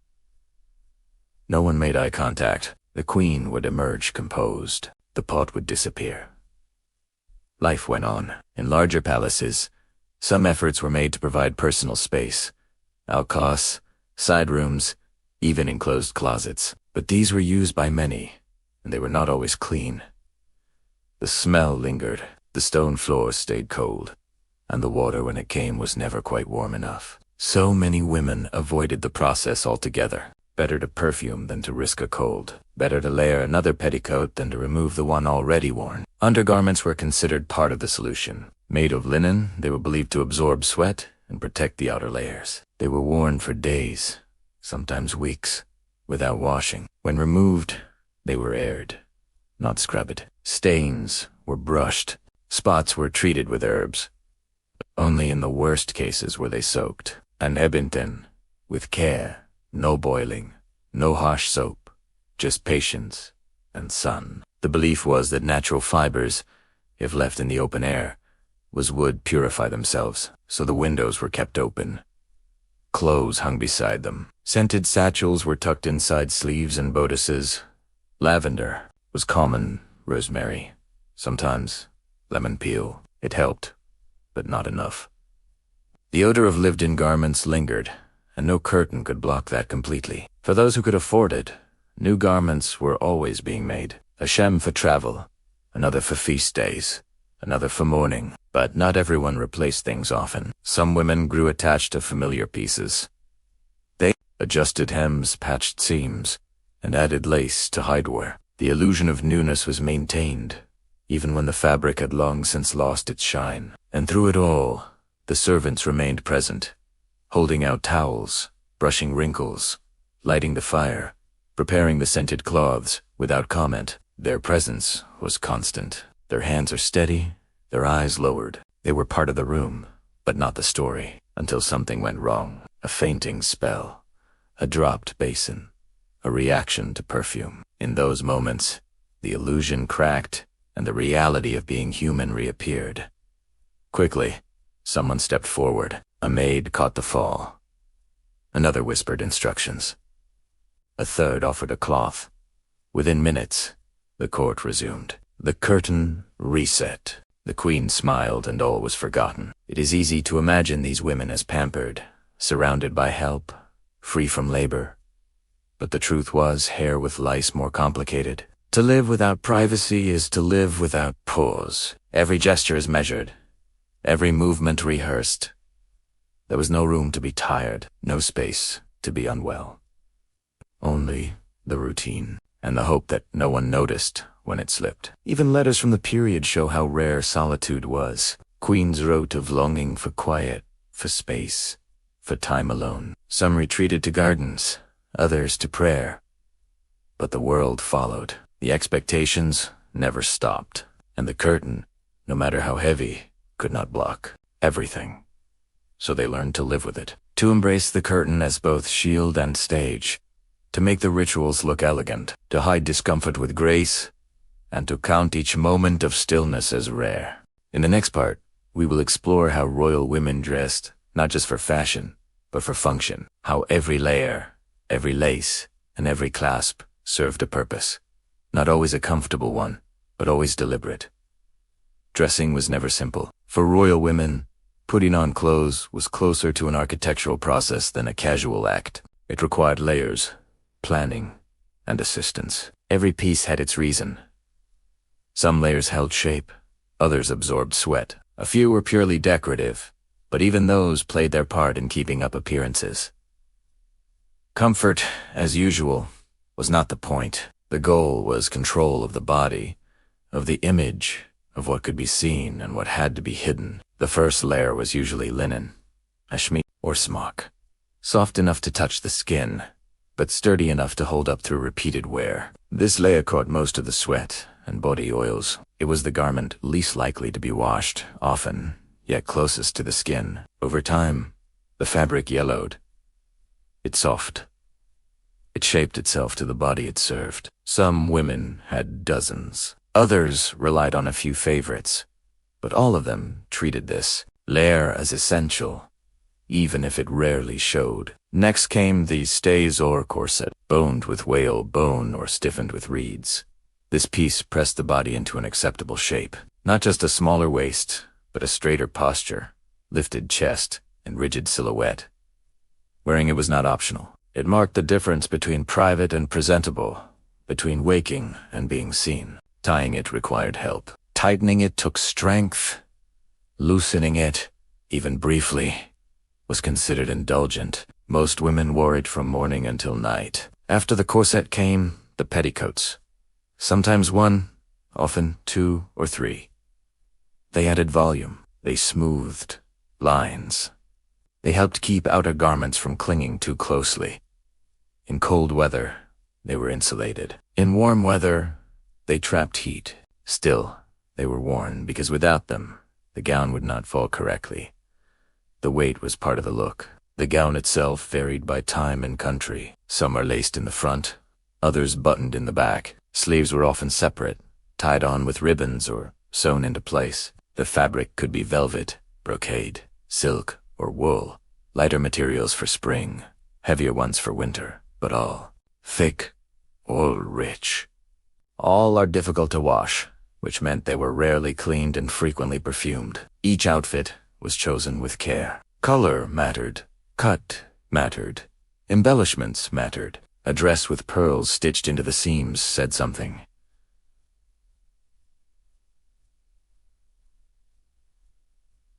So did a pattern of gold thread, so did the number of buttons, the placement of lace, and the length of the train. Nothing was accidental. Even mourning clothes, meant to be simple, followed strict codes. Black for a queen, gray for a cousin, purple for a child. Each thread had rules. Accessories completed the outfit. Gloves, sometimes perfumed. A fan, always close at hand. A small pouch for herbs or charms. Jewelry, of course, played a role. Necklaces, earrings, brooches. Not just for beauty, but for signaling status. A borrowed sapphire might cause gossip. A missing brooch might raise questions. Everything worn was noticed. Everything mattered. Hair had its routine, often pinned up, often covered. Wigs were common, especially when the natural hair had thinned or been damaged by powder and pomade. Some wigs were simple, others were towering structures of curls, braids, and ornaments. Required maintenance. They attracted insects. They had to be stored carefully, combed gently, and sometimes replaced entirely. But they were worn because they finished the picture. Shoes were rarely seen, but always worn. Silk slippers, leather boots, embroidered flats, not always practical, not always comfortable, but always part of the uniform. Stockings were held with garters, layers beneath layers. Nothing left to chance. All of this took time. Dressing could last an hour or more, and that was with assistance. A lady-in-waiting held the sleeves. Another adjusted the corset. A third fitched to jewels. The queen stood or sometimes sat, while the process unfolded around her. Talking was limited. Movements were minimal. Everyone knew their task. Once dressed, the woman was expected to stay that way. No casual changes. No resting in halfress, unless illness prevented it. She remained in full attire until the day was done, which meant sitting stiffly, walking carefully, eating cautiously. Every gesture is shaped by the clothes themselves, and underneath it all, the body responded. It sweated, it swelled, it itched. But was little to be done. Scratching was rude, adjusting was awkward. So discomfort became normal. Pressure became familiar. It was an art form and a daily performance. Of course, not everyone had the same access. Some women wore wigs. Others reused old ones from older relatives. These tended to have more problems. They shed. They shifted. They held on to smell. But they were still worn because to be seen without a wig was unthinkable. It meant vulnerability. It meant exposure. And for royal women, those were not options. There are records of women fainting under the weight. Others had headaches that never quite left, but they powdered their faces, fastened their earrings, and lifted their chins. Because the wig was not just about beauty, it was about expectation, about fitting into a space where everything had to look controlled. Even discomfort had to wear a bow. Lice, when discovered, became a shared concern. Not just for the wearer, but for everyone near. Special combs were used. Scented powders were applied. Linen caps were worn at night. In Soma courts, entire mornings were dedicated to inspecting wigs for signs of trouble. If the infestation was bad, the solution was simple. Throw it in the fire. That is one record from a Spanish court where a queen's favorite wig began to move during a banquet. Tiny insects had gathered along the seam, escaping one by one as the night wore on. She kept her face still, nodded politely, and finished the meal. The wig was removed after midnight and destroyed. No one mentioned it again. That, too, was part of the performance. Even so, the reality was known. Behind the polished mirrors, and gold trim. Every woman knew what might be hiding just above her forehead. The discomfort, the heat, the itch, and yet they carried on, because to remove the wig was to remove the image, and that was not allowed. Hair loss became more common as women aged, some from illness, some from repeated tension, others from the ingredients in their makeup and perfumes. But a full head of styled hair remained the standard, so wigs grew thicker, taller, more elaborate, covering more, saying less. Today, wigs are used by choice, for style, for fun, for fashion. But in those courts, they were closer to armor, built to protect what was fragile, to hide what time had taken, to keep the illusion in place. And like all parts of royal hygiene, they were maintained with discipline, with tools, with scent, with silence. In the next part, we will shift focus from what was worn to what was underneath. Not the skin, but the air, the heat, the sweating that happened behind the bride and under the pearls. 'Cause staying dry was not always possible, and pretending to be comfortable became a daily act. Beneath all the layers, under the corset, behind the powder and the wig, the body did what bodies do. It warmed, it shifted, it sweated, and in the closed spaces of royal life, with heavy fabrics, candlelight, and limited ventilation, sweat was more than a private inconvenience. It was a constant challenge, one that royal women had to manage without showing it existed. Sweating was not seen as normal, not for noble women. It was associated with labor, with farmers and servants, with people who worked under the sun and had no choice. A lady glistening at a feast or dabbing her neck during a ceremony was in theory unimaginable, but reality was less cooperative. Courts, where crowded ballrooms filled quickly, churches were warm and solemn, gowns were heavy, corsets tight, and the air stayed still. Most palaces had no cooling systems. Large windows helped, but not much. Tapestries hung on walls to preserve heat. Thick rugs covered stone floors. Fires burned year-round in drafty corners. In summer, the heat built slowly, rising in rooms filled with guests and smoke. In winter, it trapped itself inside fur and wool. Either way, the result was the same. Sweat. But admitting to it was another matter. Women carried scented cloths to blot their skin. Fans were used constantly, fluttering, not just for style, but for survival. Some carried dried herbs in their gloves or stitched small bundles of rosemary into the seams of their bodices. The idea was to catch the moisture, block the odor, and maintain the image. Corsets made it worse. They pressed against the skin, trapping heat. They left no room for air to circulate. The bond cut into the ribs, held posture firm, and made deep breathing a challenge. Underneath, linen shifts soaked through, clinging to the back and chest. But no one spoke of this. Woman stood, smiled, and pretended, or was pretending. At court functions, movement was limited, walking slowly, sitting for long hours, standing in place during ceremonies that lasted into the night, all in full dress, all under observation. If a woman grew flushed, someone handed her a fan. If her hand trembled, someone offered water. But sweating openly would have been considered crude, so they endured, quietly. Servants knew what to watch for. They saw the damp edges of lace, the reddened cheeks, the sleeves adjusted too frequently. They prepared clothes in advance, cool water scented with mint, cloth folded twice for discretion. The queen might excuse herself to her private alcove, dab at her collarbone, reapply powder, and return. But the discomfort did not leave. It simply followed her back into the room. Some women developed tricks, powdering between layers, changing linen midday, using vinegar washes to cool the skin before dressing. Others soaked herbs in wine and pressed the liquid into their underarms.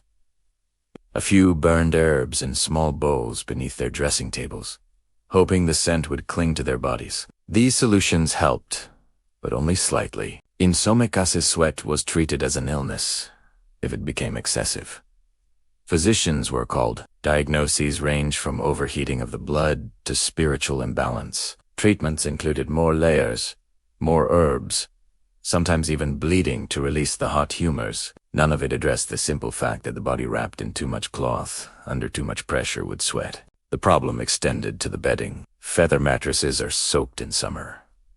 Linen sheets yellowed with time. Blankets trapped the heat of the day. Washing these items was rare. More often they were aired out, draped over railings or windows, scented with herbs, sprinkled with powder. But the smell of stale sweat did not fade easily. It lingered, especially in the private rooms behind the public spaces. The illusion dropped slightly. The air grew thicker. Some queens had their methods. Elizabeth of Austria, for example, kept her rooms as cool as possible. She demanded fresh linens daily. She exercised early in the morning and powdered heavily before appearing. Others ordered scented braziers to burn in corners. The smoke masked more than it helped, but it gave the illusion of freshness. Of course, none of this addressed the skin itself. Chafing was common. Rashes appeared in summer. Fungal infections were quietly treated with salves. Maids knew how to mix pastes, how to fold cloth to avoid friction, how to soothe without drawing attention. No one spoke of it, but everyone knew. Even the chairs at court reflected this reality. Ballet seats, covered in brocade, held onto warmth. After hours of sitting, they were dump. Servants were quick to rotate cushions, to spray them with floral water, to pretend they had not been soaked. But the truth was hard to ignore. One ambassador visiting a summer feast in France wrote of the air being thick enough to chew. He praised the gowns, the music, and the decor. But at the end, he added a single line. He had never seen so many women fan themselves with such urgency. That was as close to honesty as his letter allowed. And still the women smiled. They walked in gowns lined with damp linen. They held hands laced with powder. They danced until dawn, skin raw under layers, because that was what was expected. Grace without effort, beauty without sweat, even when it was impossible. Today we speak of self-care, of breathable fabrics, of comfort and health. But in those courts, comfort was considered weakness. Sweat was a failure. The body, if managed correctly, was supposed to stay quiet, dry, controlled. So they layered, powdered, perfumed, and Belladonna endured. They smiled through damp cuffs. They nodded with flushed cheeks. They learned to ignore the smell, or to call it something else. In the next part, we will look closer at what they wore underneath it all. The garments that touched the skin, that bore the burden of the body, and that were more often than not never truly cleaned. The garments that sat closest to the skin had one job. They were meant to protect the outer layers, to absorb sweat, to collect the dust, oil, and everything else a royal woman's body produced over long hours in tight clothing. These were the underclothes, plain linen shifts, petticoats, drawers when they were worn, and bodices lined with cotton or wool. They formed the quiet foundation of the grand performance, and they were rarely properly cleaned. Unlike the velvet and brocade that drew attention, these pieces were not for display. They were rarely seen, tucked beneath corsets and silk. They existed to carry the weight of the day. A linen chemise might be worn from morning until night, absorbing everything that corset and gown refused to touch. Afterward, it would be hung in the open air, not washed, not scrubbed, just aired. The logic was simple. Water, when used too often, was believed to damage the fabric. Soap was considered harsh. The sun and breeze, on the other hand, were trusted allies. Maids would take the garments to a window, or if possible, to a quiet courtyard. They would shake them out gently, sprinkle them with floral water, and hang them until dry. Then they would fold the clothes neatly and return them to their place, ready for the next day. Washing happened, but not often. It required time, fuel, heat, space to dry, and it came with risk. Boiling could shrink the fabric. Scrubbing could wear it thin. So, royal households developed a threshold. A visible stain might qualify. So might an odor that drifted too far. But most of the time underclothes were rotated, not laundered. One chemise in use, another airing. A third is saved for special days, and a fourth is waiting for repairs. Repairs were common. Seams tore, edges frayed, sweat stained the underarms and the small of the back. The maids stitched where needed. Patches were added. Discoloration was covered with embroidery. Lace trim could disguise wear. A clever servant could extend the life of a single undergarment for years, especially if no one ever saw it closely. Some queens had preferences. Elizabeth Rice favored fine linen. She required it to be changed often, at least more than most. But even then, the change did not always mean cleaning. A shift might move from the body to the air, then back again, folded, smoothed, freshened with lavender, but never touched by hot water. There were beliefs behind this. Some thought that linen, being a natural fiber, cleansed itself with air. Others believed that frequent washing weakened the cloth's ability to protect, and still others simply accepted the rhythm because it had always been so. Their mothers had done it, their grandmothers, too, and so the pattern continued. These garments were not light, especially when layered. Some shifts had long sleeves. Some had fitted collars. They rubbed at the neck. They gathered at the waist. In summer, they clung to the skin. In winter, they trapped dampness under wool, and yet they stayed on all day under everything else, only removed at night if the woman was lucky enough to sleep alone. At night, the shift was sometimes exchanged for a nightgown, but not always. Some women slept in the same linen they had worn during the day, especially when traveling, especially when ill, especially when dressing again in the morning was too much trouble. The cloth grew warm, then stale, then sour. But it remained because habits once established were hard to break. There's a kind of quiet absurdity in all of this. A queen might wear a gown trimmed in gold, a necklace of pearls, shoes stitched by hand. But beneath it all, she wore a shift that had not seen soap in weeks, and no one mentioned it. No one dared, as long as the scent stayed within the folds and the cloth did not show at the edges. The illusion held. Servants bore the real cost. They handled the garments, folded them, carried them, smelled them. They learned to hold the cloth at a distance, to press the scented herbs with extra care, to price tea, embroidery. Instead of noticing the stain, their job was not just to clean. It was to protect the illusion and themselves. Even today, a few pieces of these undergarments survive, stored in museums, studied by historians. They so weir. They show staining. They tell the quiet truth of royal life, that no matter how many layers were added, the skin underneath behaved the same, and the cloth closest to it told that story better than any portrait ever could. Some garments were kept after death, stored with care, labeled and boxed, not because they were beautiful, but because they had touched the body. They became relics of routine, symbols of daily life, not jewels, not crowns, but folded linen with a history of its own. Easy to forget how intimate these layers were, how closely they held the body, how silently they did their work. They bore the weight of sweat, of scent, of pressure. They took on the discomfort the gowns tried to hide, and they asked for nothing in return. Only a little air, a little patience, a little space to rest. But even these quiet layers were not safe from scrutiny. If chemise peeked out from under a gown, it had to be clean. If the lace at the collar turned yellow, it had to be replaced.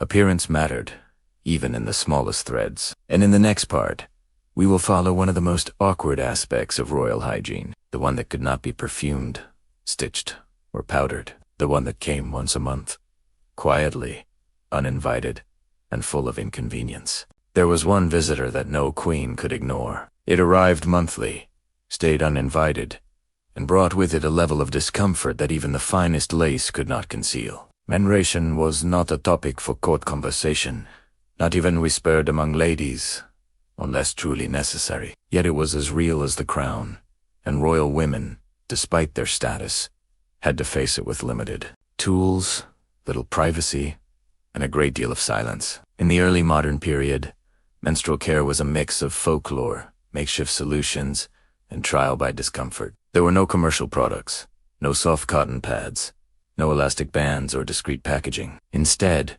women used cloth rags, often linen, folded into thick layers. These clothes were held in place by strings or ties, if at all. Sometimes they were simply wedged into place, relying on the weight of skirts and the stiffness of corsets to keep everything where it needed to be. These rags had a name. They were often called monthly clothes. They were washed and reused, though rarely with any real efficiency. The washing process was awkward. Water had to be heated. Soap was harsh and expensive. Blood left stains that never fully disappeared. So most of the time the clothes were rinsed, wrung out, and hung discreetly behind shutters or in the servants' areas away from noble eyes. And yet everyone knew. The maids handled the clothes. They noticed when their lady needed help walking or sat with more caution. They noticed that when a fresh set of sheets was requested more than once in a week, they noticed the signs. Even if nothing was said aloud, the entire system ran on silent cooperation. The discomfort was constant. Even the best clothes shifted out of place. They rubbed against the skin. They trapped heat and moisture, irritating. Infection was a common risk, though never discussed as such. If a woman developed a rash or fever, it might be blamed on bad air or spoiled food. Rarely did anyone connect it back to the same cloth being used over and over again with only a rinse in between. There are other methods, though not all reliable. Some women used wool or even soft moss packed into linen. Others tried sponges soaked in wine or vinegar, hoping for cleanliness, or at least to mask the smell. A few records mentioned women sitting over herbs or ashes, hoping the heat and smoke would cleanse the body. Most of these solutions caused more problems than they solved. Privacy was scarce. Even queens shared rooms. Servants entered frequently. There was no lock on the door, no time alone to manage pain or discomfort. When cramps arrived, there were no pills, no hot water bottles. Some women pressed warmed bricks to their stomachs. Others drank herbal teas or took to bed. But the rest was a luxury. Life at court did not pause for blood. Staining was the greatest fear. A red mark on a gown, a seat cushion, or a bedsheet could damage a reputation. It was seen as a failure, as carelessness, as something indecent. So women took great pains to hide any trace. They wore extra layers. They folded the cloth 3 or 4 times. They sat, unfolded shawls. Some even sewed dark patches into the underside of their skirts to mask the inevitable. And yet, accidents happened. Servants knew how to spot them and remove evidence quickly. A stained seat would be turned over. A gown would be rushed to the mending room. A lady might disappear for an hour, only to return in a different dress, powdered and silent. No explanation given, no nerikired. There was shame attached to this cycle, even though it was natural. It reminded everyone that the female body did not always behave politely, that it had needs, that it could not be fully controlled by manners or lace. So, it was tucked away, hidden under perfume and silence, managed behind curtains and within tight schedules. Even physicians were unsure what to say. Some claimed that menstrual blood was dangerous. It carried poisons. The women were unclean during their cycle. Others believed it was a form of balance, a way to release excess heat. Neither view led to helpful solutions, and neither gave women comfort. Instead, the burden remained personal. Pain was endured with gritted teeth. Stains were scrubbed away in corners. Linen was folded tightly and stored out of sight. When the cycle ended, there was a brief sense of relief. Not joy, just quiet gratitude that the worst had passed until next time. It is tempting now to look back with disbelief, to wonder how women endured. But they did because there was no other option. They made their systems. They trained their daughters and their maids. They passed down tricks, even if none of them truly worked. And they did all of this while smiling, dancing, sitting in court for hours, pretending that nothing was out of the ordinary. Men knew, of course. Some turned their heads. Others made jokes in private, but most simply look the other way, pretending that their queen did not bleed, that their duchess never stained a cushion, that women were somehow clean by nature. It was easier that way. It kept the illusion alive. The truth, however, remained beneath the layers, in the folded clothes, the hidden stains, the winces behind the fan. Royal life was not clean. It was managed carefully, desperately, sometimes painfully. And in the next part, we turn to the one place where everyone hoped to find relief, but often found something else entirely. The royal toilet. For a palace so large, so full of whispers and gowns and gold, one might expect the royal toilet to be an escape, a sanctuary of sorts, a private moment in a life that rarely allows any. But in truth, it was not a place of comfort, not even close. The royal toilet, in all its variations, was more symbolic than sanitary. It represented order, rank, and routine, but rarely relief. Most palaces had what they called guard robes. These were small stone chambers built into the thick outer walls, with a narrow seat cut from wood or stone. The waist dropped down a vertical shaft, sometimes into a moat, sometimes onto open ground below. There was no flushing, no cleaning system, and no barrier, just a hole in gravity. In winter, the seat was cold enough to burn. In summer, the smell rose back up the shaft with a confidence that no perfume could defeat. Royal women did not always use these directly. In the most formal courts, like that of Elizabeth Fair, a special role existed. It was called the mistress of the robes, or more intimately, the lady of the bedchamber. Among their many tasks, one included managing the queen's toilet arrangements. It was considered an honor, a close, trusted position. But the job itself was anything but glamorous. Portable chamber pots were often used instead. They were made of pewter, brass, or porcelain if one had. Luxury. These pots were brought into the bedchamber, sometimes hidden behind a screen, sometimes not. A maid would help remove the layers of clothing. She would hold them back, keep them from dragging or tipping the pot.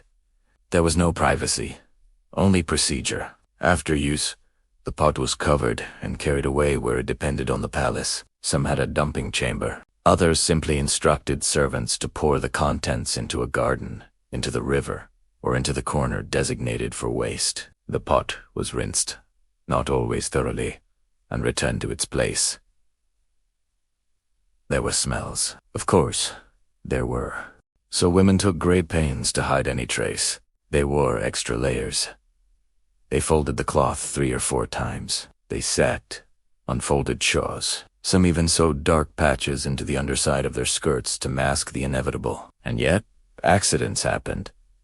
Servants knew how to spot them and remove evidence quickly. A stained seat would be turned over. A gown would be rushed to the mending room. A lady might disappear for an hour, only to return in a different dress, powdered and silent. No explanation given, no nerikired. There was shame attached to this cycle, even though it was natural. It reminded everyone that the female body did not always behave politely, that it had needs, that it could not be fully controlled by manners or lace. So, it was tucked away, hidden under perfume and silence, managed behind curtains and within tight schedules. Even physicians were unsure what to say. Some claimed that menstrual blood was dangerous. It carried poisons. The women were unclean during their cycle. Others believed it was a form of balance, a way to release excess heat. Neither view led to helpful solutions, and neither gave women comfort. Instead, the burden remained personal. Pain was endured with gritted teeth. Stains were scrubbed away in corners. Linen was folded tightly and stored out of sight. When the cycle ended, there was a brief sense of relief, not joy, just quiet gratitude that the worst had passed until next time. It is tempting now to look back with disbelief, to wonder how women endured. But they did because there was no other option. They made their systems. They trained their daughters and their maids. They passed down tricks, even if none of them truly worked. And they did all of this while smiling, dancing, sitting in court for hours, pretending that nothing was out of the ordinary. Men knew, of course. Some turned their heads. Others made jokes in private, but most simply look the other way, pretending that their queen did not bleed, that their duchess never stained a cushion, that women were somehow clean by nature. It was easier that way. It kept the illusion alive. The truth, however, remained beneath the layers, in the folded clothes, the hidden stains, the winces behind the fan. Royal life was not clean. It was managed carefully, desperately, sometimes painfully. And in the next part, we turned to the one place where everyone hoped to find relief, but often found something else entirely. The royal toilet. For a palace so large, so full of whispers and gowns and gold, one might expect the royal toilet to be an escape. A sanctuary of sorts, a private moment in a life that rarely allows any. But in truth, it was not a place of comfort, not even close. The royal toilet, in all its variations, was more symbolic than sanitary. It represented order, rank, and routine, but rarely relief. Most palaces had what they called guard robes. These were small stone chambers built into the thick outer walls, with a narrow seat cut from wood or stone. The waist dropped down a vertical shaft, sometimes into a moat, sometimes onto open ground below. There was no flushing, no cleaning system, and no barrier, just a hole in gravity. In winter, the seat was cold enough to burn. In summer, the smell rose back up the shaft with a confidence that no perfume could defeat. Royal women did not always use these directly. In the most formal courts, like that of Elizabeth Affair, a special role existed. It was called the mistress of the robes, or more intimately, the lady of the bedchamber. Among their many tasks, one included managing the queen's toilet arrangements. It was considered an honor, a close, trusted position. But the job itself was anything but glamorous. Portable chamber pots were often used instead. They were made of pewter, brass, or porcelain if one had. Luxury. These pots were brought into the bedchamber, sometimes hidden behind a screen, sometimes not. A maid would help remove the layers of clothing. She would hold them back, keep them from dragging or tipping the pot. There was no privacy, only procedure. After use, the pot was covered and carried away where it depended on the palace. Some had a dumping chamber. Others simply instructed servants to pour the contents into a garden, into the river, or into the corner designated for waste. The pot was rinsed, not always thoroughly, and returned to its place. There were smells. Of course, there were. And as sugar consumption rose, so did tooth decay slowly, quietly, until one day the pain arrived. Toothaches were common, cavities were untreated, gums swelled, breath soured, but no one said a word. A queen could not grimace. A duchess could not excuse herself mid-banquet to lie down in agony. Instead, they took herbs, chewed on clothes, pressed cold rags to their faces, or simply endured. If tooth had to be pulled, it was done quickly, without warning, without anything resembling anesthesia. An iron tool was inserted, twisted, and yanked. The crack echoed. The blood followed. The screams were stifled, and afterward the queen still had to smile, maybe with lips closed, maybe with one side turned slightly away from the crowd. There were false teeth, too, made from bone or ivory, or borrowed, quite literally, from the mouths of the poor. Dentures were carved, wired together, and shoved into place. They didn't fit well. They caused ulcers. They shifted when speaking. But they looked better than an empty smile. And in portraits, that was all that mattered. The mouth was a battlefield, not only because of decay, but also because of infection. Abscesses formed. Jaws swelled. Sometimes the pain spreads to the ear or the eye. Doctors applied leeches or lanced the gum with a hot needle. These were the best solutions available. Despite all this, the court still valued appearance. A good smile was part of the power, so the royal women powdered their lips. They dabbed perfume along the jawline. They turn their heads in portraits to hide the worst side, and they trained themselves to speak without moving their mouths too much. You could tell a lot from a smile at court. Who had suffered, who had money for clove oil, who had learned to live with the rut, who had given up on hiding it, and who had mastered the art of pretending everything was fine. Guests noticed. They wrote about blackened teeth, about strange smiles, about a strange contrast between painted perfection and real discomfort. But they did not speak of it in public. That would be rude. That would risk everything. So the smiles continued, carefully managed, painted on, a mix of grace and decay. It's worth remembering that Queen Elizabeth herself had famously bad teeth in her later years. Her love for sweets was well known. her breath less so, but much discussed by foreign visitors. She wore layers of makeup to distract from her mouth. She spoke softly, and when she smiled, she did so with precision. The court followed her example. Teeth were not to be discussed, only whitened or hidden or ignored. Even if they hurt, even if they bled. Today, dental care is routine. We floss. We rinse. We visit dentists with warm lights and reclining chairs, butt back. Then each bite of sugar was a risk. Each smile is a performance. Each toothache is a reminder that power did not protect you from pain. The royal mouth was a quiet tragedy, covered in paint, tucked behind lace fans, whispered about, but never addressed. And still, the portrait smiled on. In the next part, we'll move from the mouth to the crown. Not the golden one, but the scalp underneath. Because what lived in royal hair was not always hair alone. The crown may have glittered with rubies and pearls, but underneath it, the scalp told a very different story. Beneath the carefully pinned hair, under the veils and the elaborate headpieces, was a place that most people in court would rather not think about. A place that was hidden from view, but very much alive.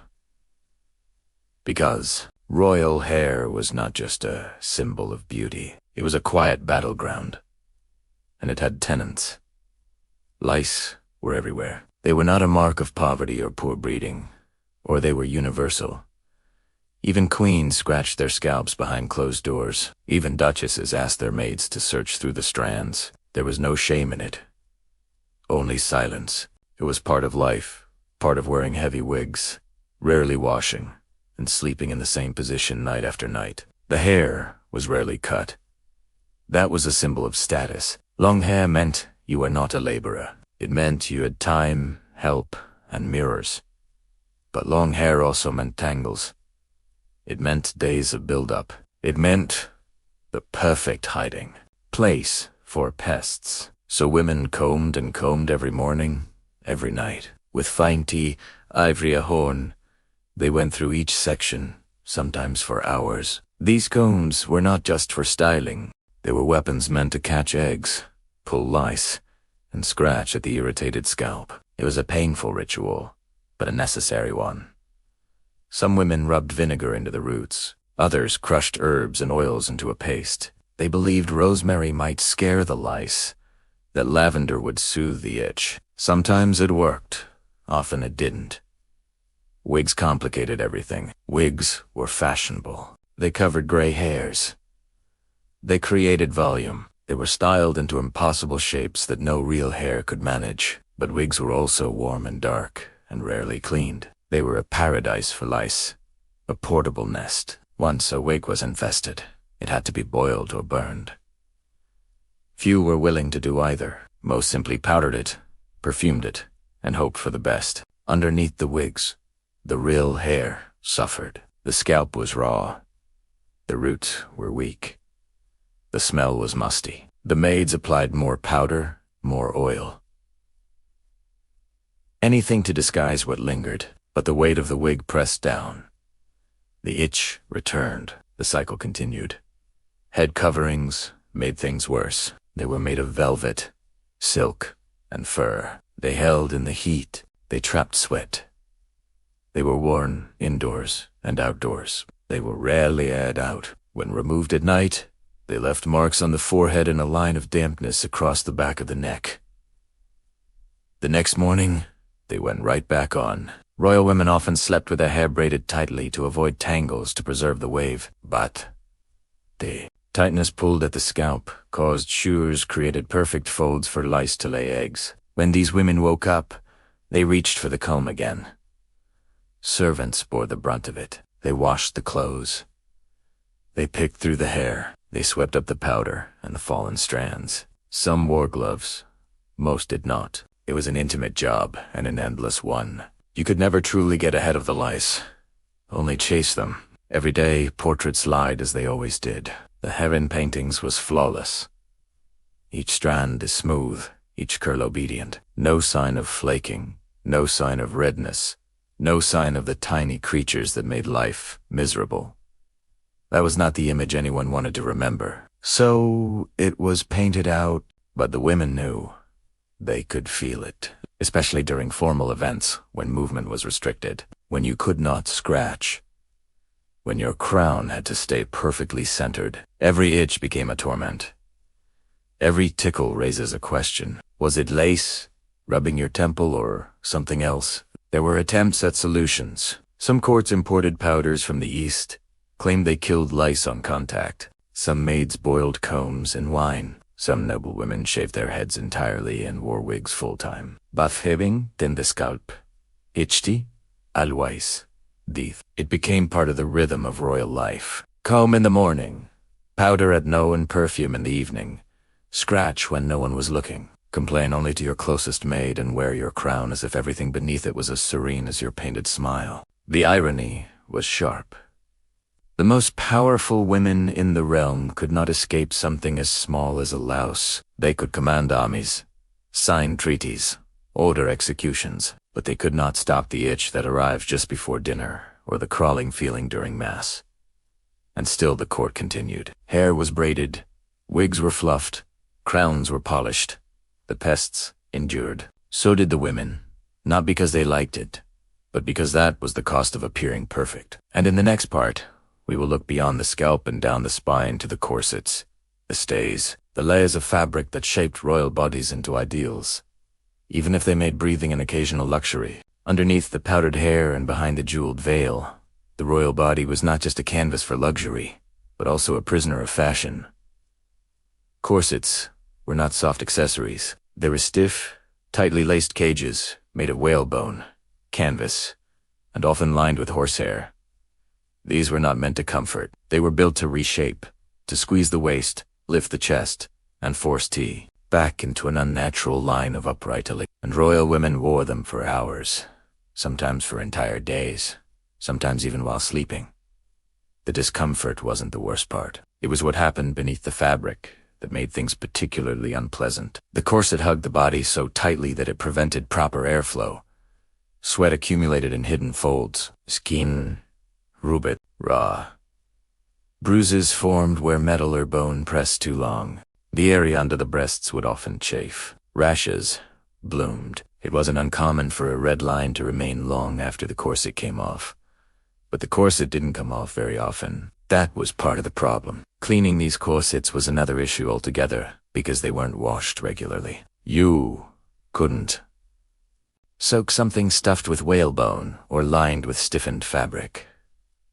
Water would ruin it. So instead, maids would dab them with vinegar, maybe hang them outside to air. If someone had extra funds, they might sprinkle in dried herbs or perfumed powder to mask the smell. But make no mistake, the smell was there. It settled in the seams. It lingered like an old memory. A.D. to that. The layers worn over the corset.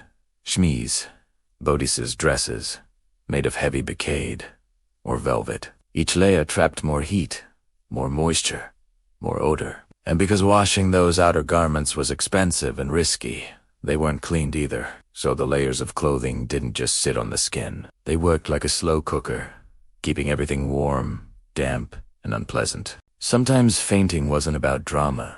It was about not being able to breathe. A tightly laced corset could make walking across a room an effort. Dancing during court festivities was a trial. Sitting still in church could feel like an act of endurance. And yet all the while you were expected to smile, to radiate poise and grace. Even if your ribs ached and your underarms itched, servants would often whisper that they could tell a lady's rank by her scent, not her perfume, but what lay underneath. A duchess might smell of sandalwood and trapped sweat. A princess might carry hints of rose oil mixed with musty linen. No one said this aloud, but every gymno, you could recognize a person by the corset-shaped aroma they left behind. For young girls entering court, the corset was introduced early. It was a rite of passage, a symbol that childhood was ending and womanhood was beginning. But no one explained the blisters. No one warned them about the headaches from shallow breaths. They learned quickly and quietly, adjusting their postures, their movements, their expectations.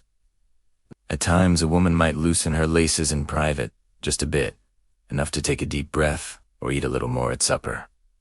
But that was a luxury reserved for behind-the-curtain moments. At public banquets or royal audiences, the corset had to stay tight.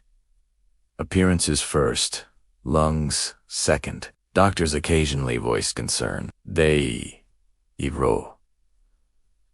irate about displaced organs and restricted digestion. Some even blame the corset for but fashion rarely listens to medicine, especially not at court. If the queen laced tight, so did everyone else. No one wanted to be the woman who looked relaxed next to royalty. Relaxed, after all, often meant wide-waisted, and that was not the goal. Wearing the same corset every day also meant sharing your secrets with it.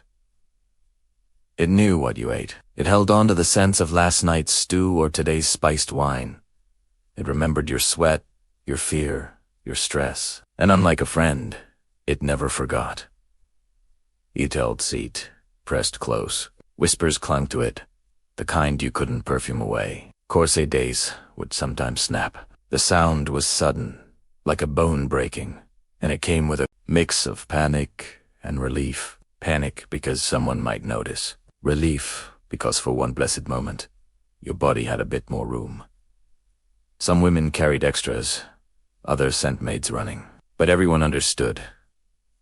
A broken corset was not a scandal. It was an inevitable part of royal life. When a woman finally removed her corset at the end of the day, her skin bore its memory, red grooves, damp patches, a sharp contrast between the air outside and the heat trapped underneath. The relief was immediate, but the freedom was short. Tomorrow it will go back on. The laces would pull tight, the ritual would begin again. And through it all, no one complained. Not really. Complaining made you seem fragile. Fragility made you seem weak, and weakness had no place in royal portraiture. So they endured with powdered faces, straight backs, and hidden scars. But underneath the corset, underneath the illusion, their bodies were tired, sore, strained. Sometimes they weren't even sure where their shape ended, and the corsets began. In the next part, we'll move even further down, past the bones and bruises to the feet, where shoes that looked elegant from a distance told a much less glamorous story up close. After corsets came shoes. And while they were rarely the first thing anyone noticed in a royal portrait, they carried more than their share of quiet suffering. Shoes in royal courts were not made for walking. They were designed for showing. They completed the illusion of elegance, the performance of dignity. But when you stepped closer and looked below the silks and brocade hems, what you found was not always so refined. Royal footwear in the past centuries was often made from leather, silk, or velvet, stretched over a stiff base. Soles were routines, sometimes just layers of fabric or soft leather stitched together. Heels, if present, were modest and offered little support. There were no cushioned insoles, no arch comfort, just flat resistance pressing up against the foot with every step. And yet these shoes were worn for hours, sometimes for ceremonies that lasted half the day, sometimes while standing still in galleries with cold marble floors.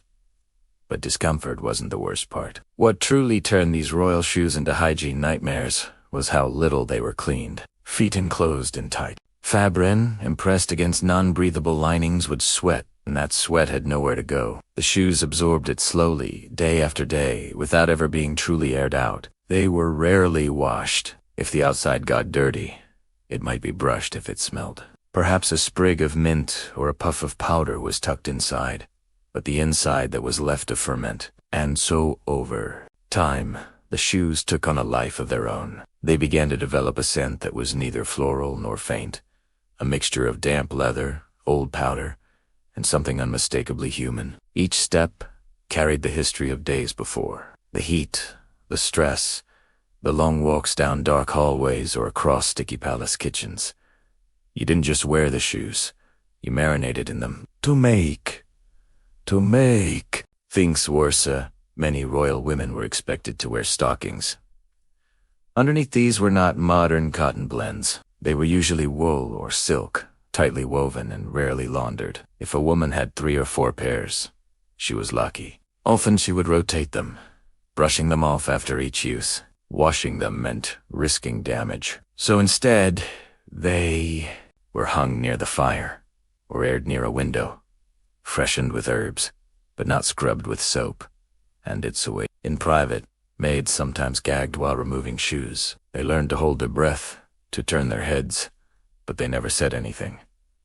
It was not their place. The mistress might sigh with relief as her feet were freed, but the shoes were placed carefully aside to be worn again the next day. Over time, feet suffered. Blisters formed and never quite healed. Toenails thickened and yellowed. Some women developed infections between their toes, hidden beneath layers of hose and etiquette. They walked carefully, slowly, not from grace, but because of pain, but no one. Mention Italiano. It was considered improper to speak of feet at all, let alone foot odor. That was something reserved for jokes about peasants, not queens. And yet, queens suffered, too. Some records mentioned foot baths, small wooden tubs filled with rose water or vinegar. But these were rare luxuries, not daily habits. The water might be reused by multiple people. Sometimes it sat for hours before use. A warm basin placed before sore feet might offer temporary comfort. But it did not cleanse. It soothed the symptoms without touching the cause. When shoes were finally replaced, they weren't thrown away. They were passed down, given to servants, or stored in boxers, where the scent would surprise the next hand to open them. The smell of age, of rank, of skin. In colder months, the problem worsened. Fireplaces dried out the air, but feet still sweated under layers of wool in damp castles with stone floors. Shoes would grow mildew, a soft white patch along the sole. It was brushed off, ignored, forgotten until it returned again. Even paintings could not hide it. Look closely at a court scene and you'll see women seated with one foot half-turned, always angled away from the viewer. It looks graceful, but it might just be modesty for something less poetic. Because while faces were powdered and hands were gloved, feet remained stubbornly real, and real meant flawed. Of course, not everyone suffered equally. Some noble women had dozens of shoes, slippers for indoor use, riding boots, embroidered pieces just for bank. But even then, variety did not mean cleanliness. More often than not, it just meant spreading the problem across more pairs. There were jokes about the smell, quiet ones. A courtier might chuckle to himself after stepping behind a lady who left a particular impression. A musician might swap instruments with a wrinkled nose after standing too close to a shoe bench, but no one laughed too loudly. It was a shared secret, something that didn't need to be said aloud. And so the shoes continued, passed on, worn down, softened by sweat and memory. Each pair a testimony not just to fashion, but to endurance.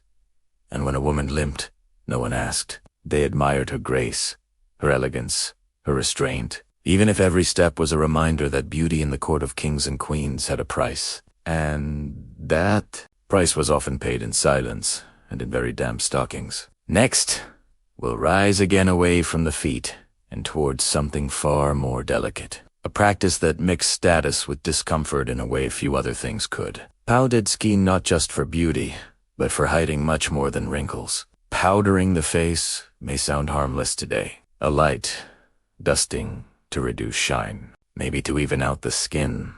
But in royal courts of the past, the powder was more than just a cosmetic touch. It was a mask, a barrier, a symbol of power, status, and control. It was also, unfortunately, one of the most quietly harmful hygiene habits worn proudly by the elite.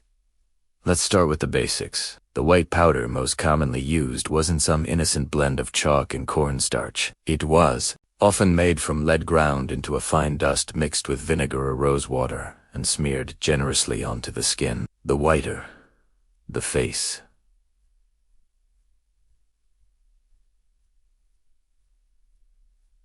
the higher the rank. Pale skin meant you didn't work outdoors.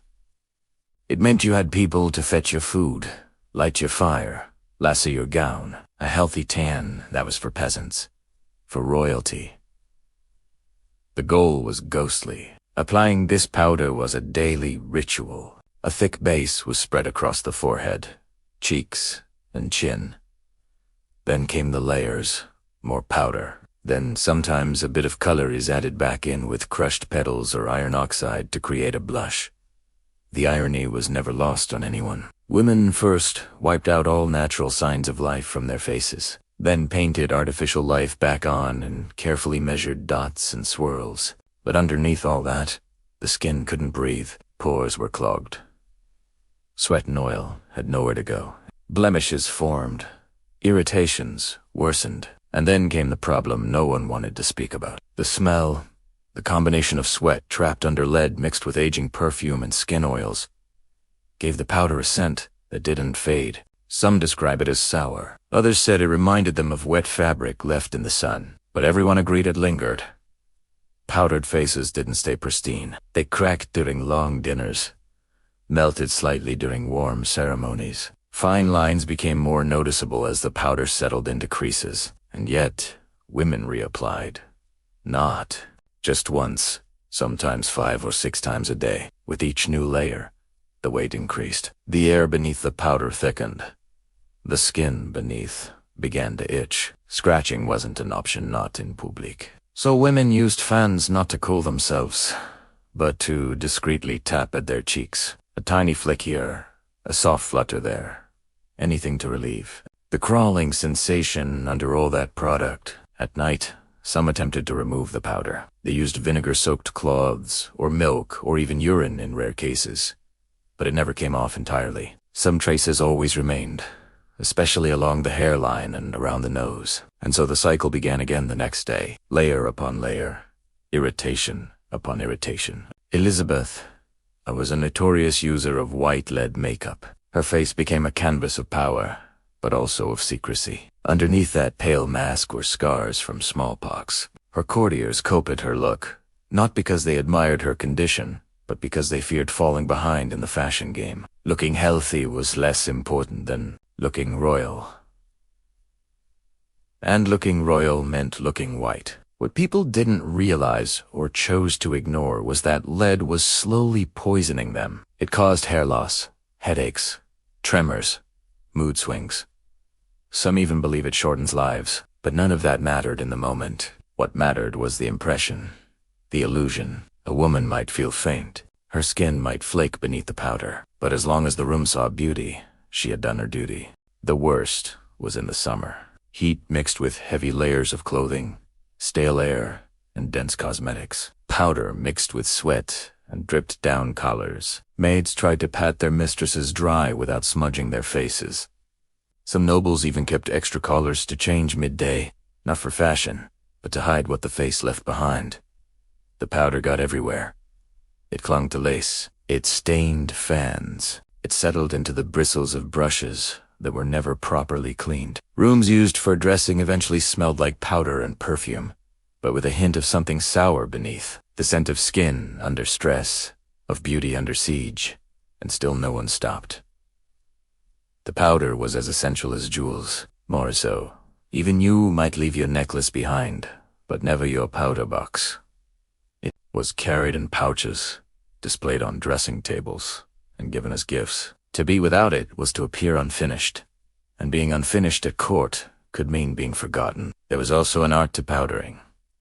Too thick and you looked corpse-like. Too thin and your natural color peeked through. Women practiced in mirrors, adjusting the light, checking each side of the face. Some hired specialists just for the application, not physicians, not caretakers, but artists of illusion. But the powder didn't just sit on the skin. It invaded noses, got into mouths, left a chalky taste on the tongue if you licked your lips at the wrong time. And when you sneezed, which happened often thanks to the fine dust, you are expected to turn away gracefully, then reapply discreetly. A powdered woman did not lose her composure, even when her nostrils burned. What made it worse was that once you started using powder, it was hard to stop. The skin underneath grew dependent, pale from lack of sunlight, weakened by blocked pores, red from irritation. Women who tried to go without were often asked if they were ill, because in a world ruled by powdered norms, a natural face looked strange, suspicion even. So day after day, the powder came back, patataed on gently, pressed into the skin, locked in place with layers of perfume and silent expectation. And while it created a beautiful surface, it also created a hiding place, a place where hygiene, surrendered to appearance, where the paws cried for air, but were told to wait. Next, we'll pull the curtain back on something even more hidden, a part of royal life rarely spoken about, but just as telling, the bed and everything that lived inside it, beneath all the silk and splendor behind the carved bedposts and gold-stitched drapes. There was a truth few talked about, a truth that rustled softly under layers of linen. The royal bed, a place where queens were meant to rest, to dream, to hold court in private, but also a place where hygiene quietly failed, because beneath the glamour of royal bedding was something far less majestic, something that crawled, itched, and scratched when the lights went out. Royal beds were massive, four-posters, thick canopies, mountains of pillows, and layered upon layer of blankets. Feather mattresses are stacked on top of straw or horsehair foundations. They looked magnificent, regal, fit for the ceremony and portrait painting, but they weren't just uncomfortable. They were ecosystems, entire little worlds teeming with the life you couldn't always see, but felt. The bedding itself was heavy. Linen sheets, woolen blankets, brocade bedspreads. These fabrics absorbed everything: sweat, oils, perfume, powder. And they weren't washed as often as one might hope. Washing large pieces of fabric was labor, and water had to be hauled, soap was expensive, and drying took days, especially in damp stone castles. So, instead of regular washing, sheets were brushed, shaken out, aired near windows or fireplaces, maybe sprinkled with dried lavender or rose petals to improve the smell, but that was surface treatment. The deeper problem remained untouched, and then came the lice. Not just the kind that lived on the head, but the kind that settled into seams. Body lice, bed bugs, fleas. They burrowed into the feather-stuffed mattresses and hid in the corners of the wooden frames. They came out at night. You might feel them first as a tickle on the ankle, then a bite on the wrist.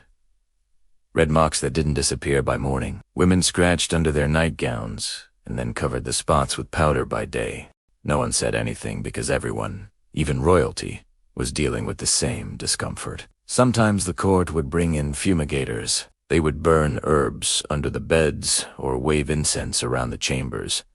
It masked the scent for a while. It might drive a few creatures away, but it never fully solved the problem. The lice always came back, because no matter how clean the face or fresh the perfume, the beds were still shared by skin and sweat and dust. And royal women weren't always alone in those beds. They shared them with ladies-in-waiting, with visiting nobles, sometimes even with children. Beds were not private the way we think of them today. They were spaces of diplomacy, of waiting, of whispered conversation, and of collective itching. One woman might roll over in the night, only to find that the person beside her had been scratching for hours. The sheets shifted, the blankets grew damp, but no one said a word. To complain was to show weakness. Some tried to protect themselves. They wore linen nightcaps, long-sleeved gowns, woolen socks. They took their sleeves tightly and pulled the covers to their chins, but it never kept everything out. In the morning, they would wake with marks on their wrists, hair mussed from tossing and turning, and eyes slightly red from a night that offered more survival than rest. Mattresses were rarely replaced. They were expensive. A feather mattress could last 4 years. But during those years, it absorbed more than softness, spills, body oils, sometimes even blood. The maids flipped them, beat them with sticks, hung them over railings in the sun. But the sun alone could not undo what had built up over months of human presence. The smell stayed a mix of musk and something faintly sour, a scent that clung to the back of your throat when you lay down and breathed in too deeply. When royalty traveled, the bedding traveled to it. It was packed in carts, hauled across muddy roads, set up again in new chambers. But the same sheets, the same mattresses, the same creatures, hidden and patient, were waiting for nightfall. Sometimes they even called them chamber companions, a quiet joke, among servants who had long since stopped being surprised by what they found between the sheets. Even the act of making the bed was ceremonial. Maids wore gloves. They lifted each layer carefully, smoothed out every fold, placed small bouquets of dried herbs under the pillows, not to freshen the scent, but to ward off pests. But it was a losing battle. The herbs faded. The pest returned, and the queens lay back down, their faces calm, their hands folded, their minds focused on matters of state. Even as something tiny moved near their ankles, there were moments of relief. Clean bedding was brought in after the holidays. A new mattress was gifted during a wedding. The smell of sun-dried linen after an unusually warm week. But these moments were rare. Fleeting, quickly swallowed by the slow return of warmth, moisture, and human residue. Some royal women suffered in silence. Others became obsessed with bedding rituals, changing sheets more often, demanding herbal fumigations, paying extra for imported linens. But no matter how much they tried, the problem lingered. 'Cause the issue wasn't just the bed, it was the way people lived. Close together, poor ventilation, heavy clothing, rare bathing, and all of it followed them under the covers. Looking back, we see these women in portraits, serene, composed, draped in fabric so fine they seem to float. But no one paints the itching. No one sketches the sleepless nights spent swatting at invisible bites, or the quiet shuffle of a maid washing her hands after folding a sweat-soaked sheet. Royalty might have lived grandly, but they also lived with things we've long since banished from our bedrooms. Next, we turn to something even more subtle, something not worn or slept on, but inhaled. Scents meant to impress, fragrances crafted to define power. But bind. Every royal perfume was a mixture that would make your nose think twice. Perfume, at first glance, seems like the most elegant of luxuries. A soft mist, a floral trail left behind in passing. In royal courts, fragrance was more than vanity. It was present. It walked into the room before a queen did. It lingered after she had gone. But not all perfumes were gentle, and not all scents were pleasant. Behind the polished bottles and gilded labels, perfume was often a desperate response to something that couldn't be ignored. The constant battle against body odor. In a world where daily bathing was rare and washing clothes was a chore, perfume became armor. Royal women relied on it, not just for court appearances, but for everyday survival. Their bodies wrapped in heavy fabrics, trapped moisture. Their skin, powdered and painted, absorbed smoke and sweat, and with every hour that passed, the layers of scent built up. So they added more. Not water, not soap, but oils, tinctures. Fragrant balms are rubbed onto the wrists, neck, and temples, sometimes even on the soles of their feet. The ingredients varied depending on wealth and location. Musk was common, often derived from the glands of animals. Sieve, taken from the scent sacs of a small African mammal, added a heavy, earthy note. Ambergris, harvested from the digestive system of sperm whales, brought depth and longevity. Then there were the flowers: rose, jasmine, lavender, all crushed, steeped in alcohol or oil, and bottled carefully. But it was the animal ingredients that made the difference. They helped the scent last, and they helped it cling to skin that hadn't seen water in weeks. Applying perfume was part of the morning routine. A few drops behind the ears. A soaked ribbon was tied around the waist. Gloves dipped in fragrant oils and worn for hours so the scent would slowly release with each movement. Some women even placed perfumed wax beads in their hair where the warmth of the scalp would soften them throughout the day. It wasn't just personal, it was public. Perfume showed status. If you could afford it, you flaunted it. If you couldn't, you tried to get close enough to someone who could. The problem, of course, was balance. One layer of perfume might smell lovely. Two could still be charming. But by the time a woman added her third or fourth, the effect began to shift. The scent thickened. It mingled not just with her skin, but with the smells of old powder, worn fabrics, and candle smoke. The result was not always pleasant. Some described it as overwhelming. Others said it made them lightheaded, but no one said it out loud. Because in courts, smelling strong was better than smelling human. The perfume didn't stay confined to the body. It soaked into gowns, into chairs, into bed linens. Curtains carried it. Gloves passed it between their hands. And over time, it became a signature. People recognized others, not just by face or voice, but by scent. A queen's arrival was often sensed before it was seen. A cloud of amber and rose, maybe with a touch of something musky, trailed into the hallway. But perfume had another purpose. It was believed to protect. People thought pleasant smells could guard against disease. Miasma theory, common in the Renaissance, to claim that foul air caused illness. So to stay healthy, one had to breathe sweet air. Royal women clung to this idea. They carried pomanders, small containers filled with herbs and scented resins. These hung from belts, from neck chains, or were clutched in gloved hands during audiences. When entering crowded rooms or passing through cities, they held them close to their noses. It was both ritual and defense. Yet, not all scents were welcomed. The blending of so many different perfumes in tight spaces created a clashing orchestra of smells. A room full of courtiers could smell like a spice market turned sour. Rose clashed with civet, jasmine battled with musk, and beneath it all, the ever-present hint of unwashed skin. It was a dance of deception. Everyone is trying to outscent everyone else.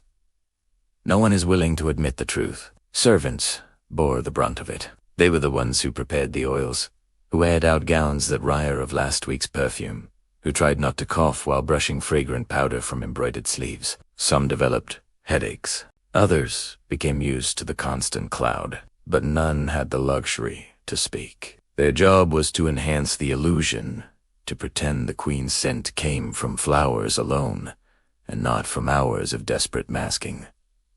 There were, of course, accidents. Bottles broke, scents spoiled. Sometimes the mixture turned rancid in the heat. A perfume that had once smelled like roses began to smell like vinegar and musk. But rather than discard it, women often added more layers.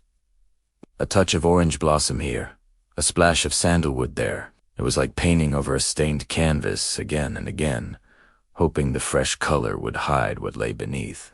Some queens became known for their signature blends.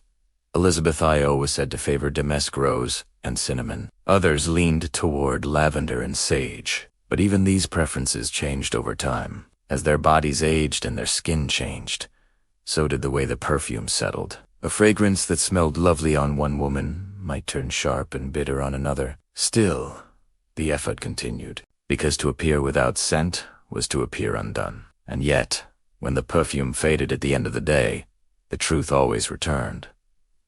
Gowns are heavy with residue, skin coated in oil and powder, bed sheets that smelled less like roses and more like effort. The queen's scent may have been curated, but it was also layered over something very human, something that perfume could only delay, not erase. Next, we'll step even deeper into royal routine, past the powder, beyond the perfume, into the one ritual that was meant to purify, but often left things worse. The occasional bath and everything that came with it. Bathing was supposed to be the moment of redemption, the great reset, a chance to scrub away the days, the sweat, the scent of everything else. But in royal history, a bath was rarely that simple. It wasn't a daily event.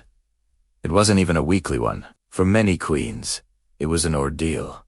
Something planned, prepared, and performed. And despite all the ceremony, it often left them feeling less refreshed than they hoped. Dobeg wheat water had to be hauled in by hand. Buckets filled from rivers, wells, or cisterns, heated slowly over open flames, then poured into large wooden tubs, sometimes lined with fabric or padded with towels. The process took hours. Dozens of servants moved back and forth. The bath had to be just warm enough, not scalding, not cold. Herbs or flower petals were added to mask the natural scent of the water, which was not always fresh. Sometimes it had been stored in barrels for days. On se préparait de Queen was helped into the tub. She did not bathe alone. Maid stood by to sponge, rinse, and fetch more water. Privacy was a luxury not always given, even in these moments. And yet for all the effort, the cleansing was mostly external. There was no scrubbing in the modern sense, just gentle wiping, gentle dabbing.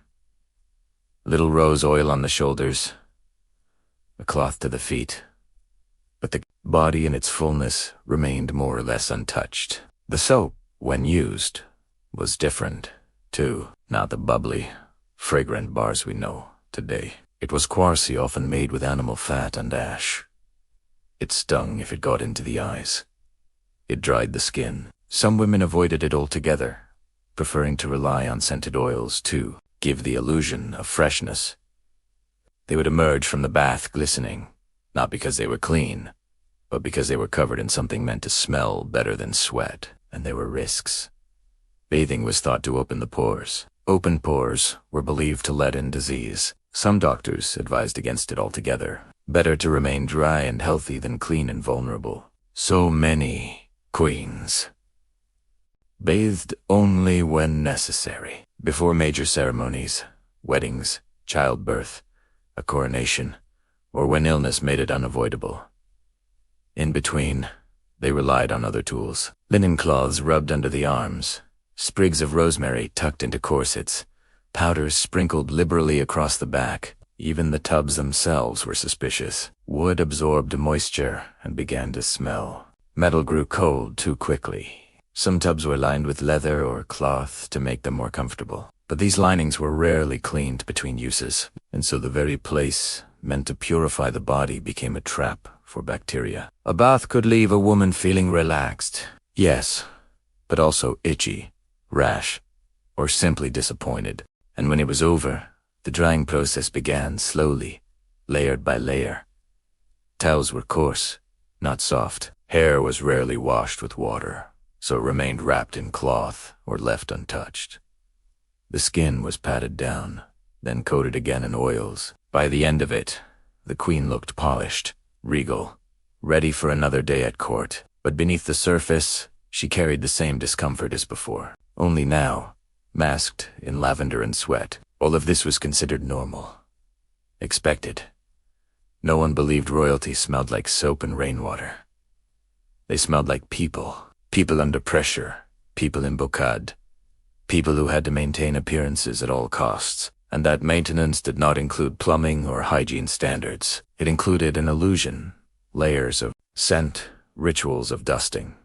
The occasional bath when it could no longer be delayed. So while the palace looked pristine from the outside, it breathed with another rhythm inside. A rhythm of bodies, of warmth, of linen rubbed thin by repeated dabbing. The smell of cinnamon fighting with civet, of rosewater poured over skin that had seen little else. And always behind it all, the quiet truth. That royal life, for all its pageantry, was not exactly fragrant. When we think of queens, we imagine grace, elegance, hair brushed 100 times, robes trailing behind like clouds. But the real queens of history moved through rooms thick with perfume, powder, and perspiration. They managed households, bore heirs, signed decrees, and smiled through layers of discomfort. And at night, they lay in beds that itched and whispered, beds that held the day's secrets in their seams. Their lives were grand, yes, but also gritty. Not because they lacked dignity, but because they lacked plumbing. Because their bodies, they're wrapped in gold thread, still sweated, still itched, still longed for cool air, and a clean sheet. And in this, they were perhaps not so different from anyone else, just a little shinier on the outside. So tonight, as you settle into your bed, take a moment, a small one, and feel grateful for clean pajamas, for cotton that breathes, for a mattress that does not creak or crawl, for the ability to step into a shower and come out new. These are small things, easy to take for granted, but they are luxuries of a kind. Elizabeth, I could only imagine. The past is fascinating, beautiful in a way, but also layered in discomfort. A place of power, yes, but also of powder, of scent, meant to cover what could not be cleaned. And while history loves to dress up its queens, to sew as there, crowns in their velvet, it rarely shows us the basin, the cloth, the scratching behind the curtain. And perhaps that is the most human part of all. The reminder that beneath every crown was a head that sometimes just needed to be washed. Thank you for staying with us through the scents, the silks, and the strange habits of history's royal women. May your night be clean, your sheets soft, and your dreams blissfully free of tallow candles and civet oil. Sleep well.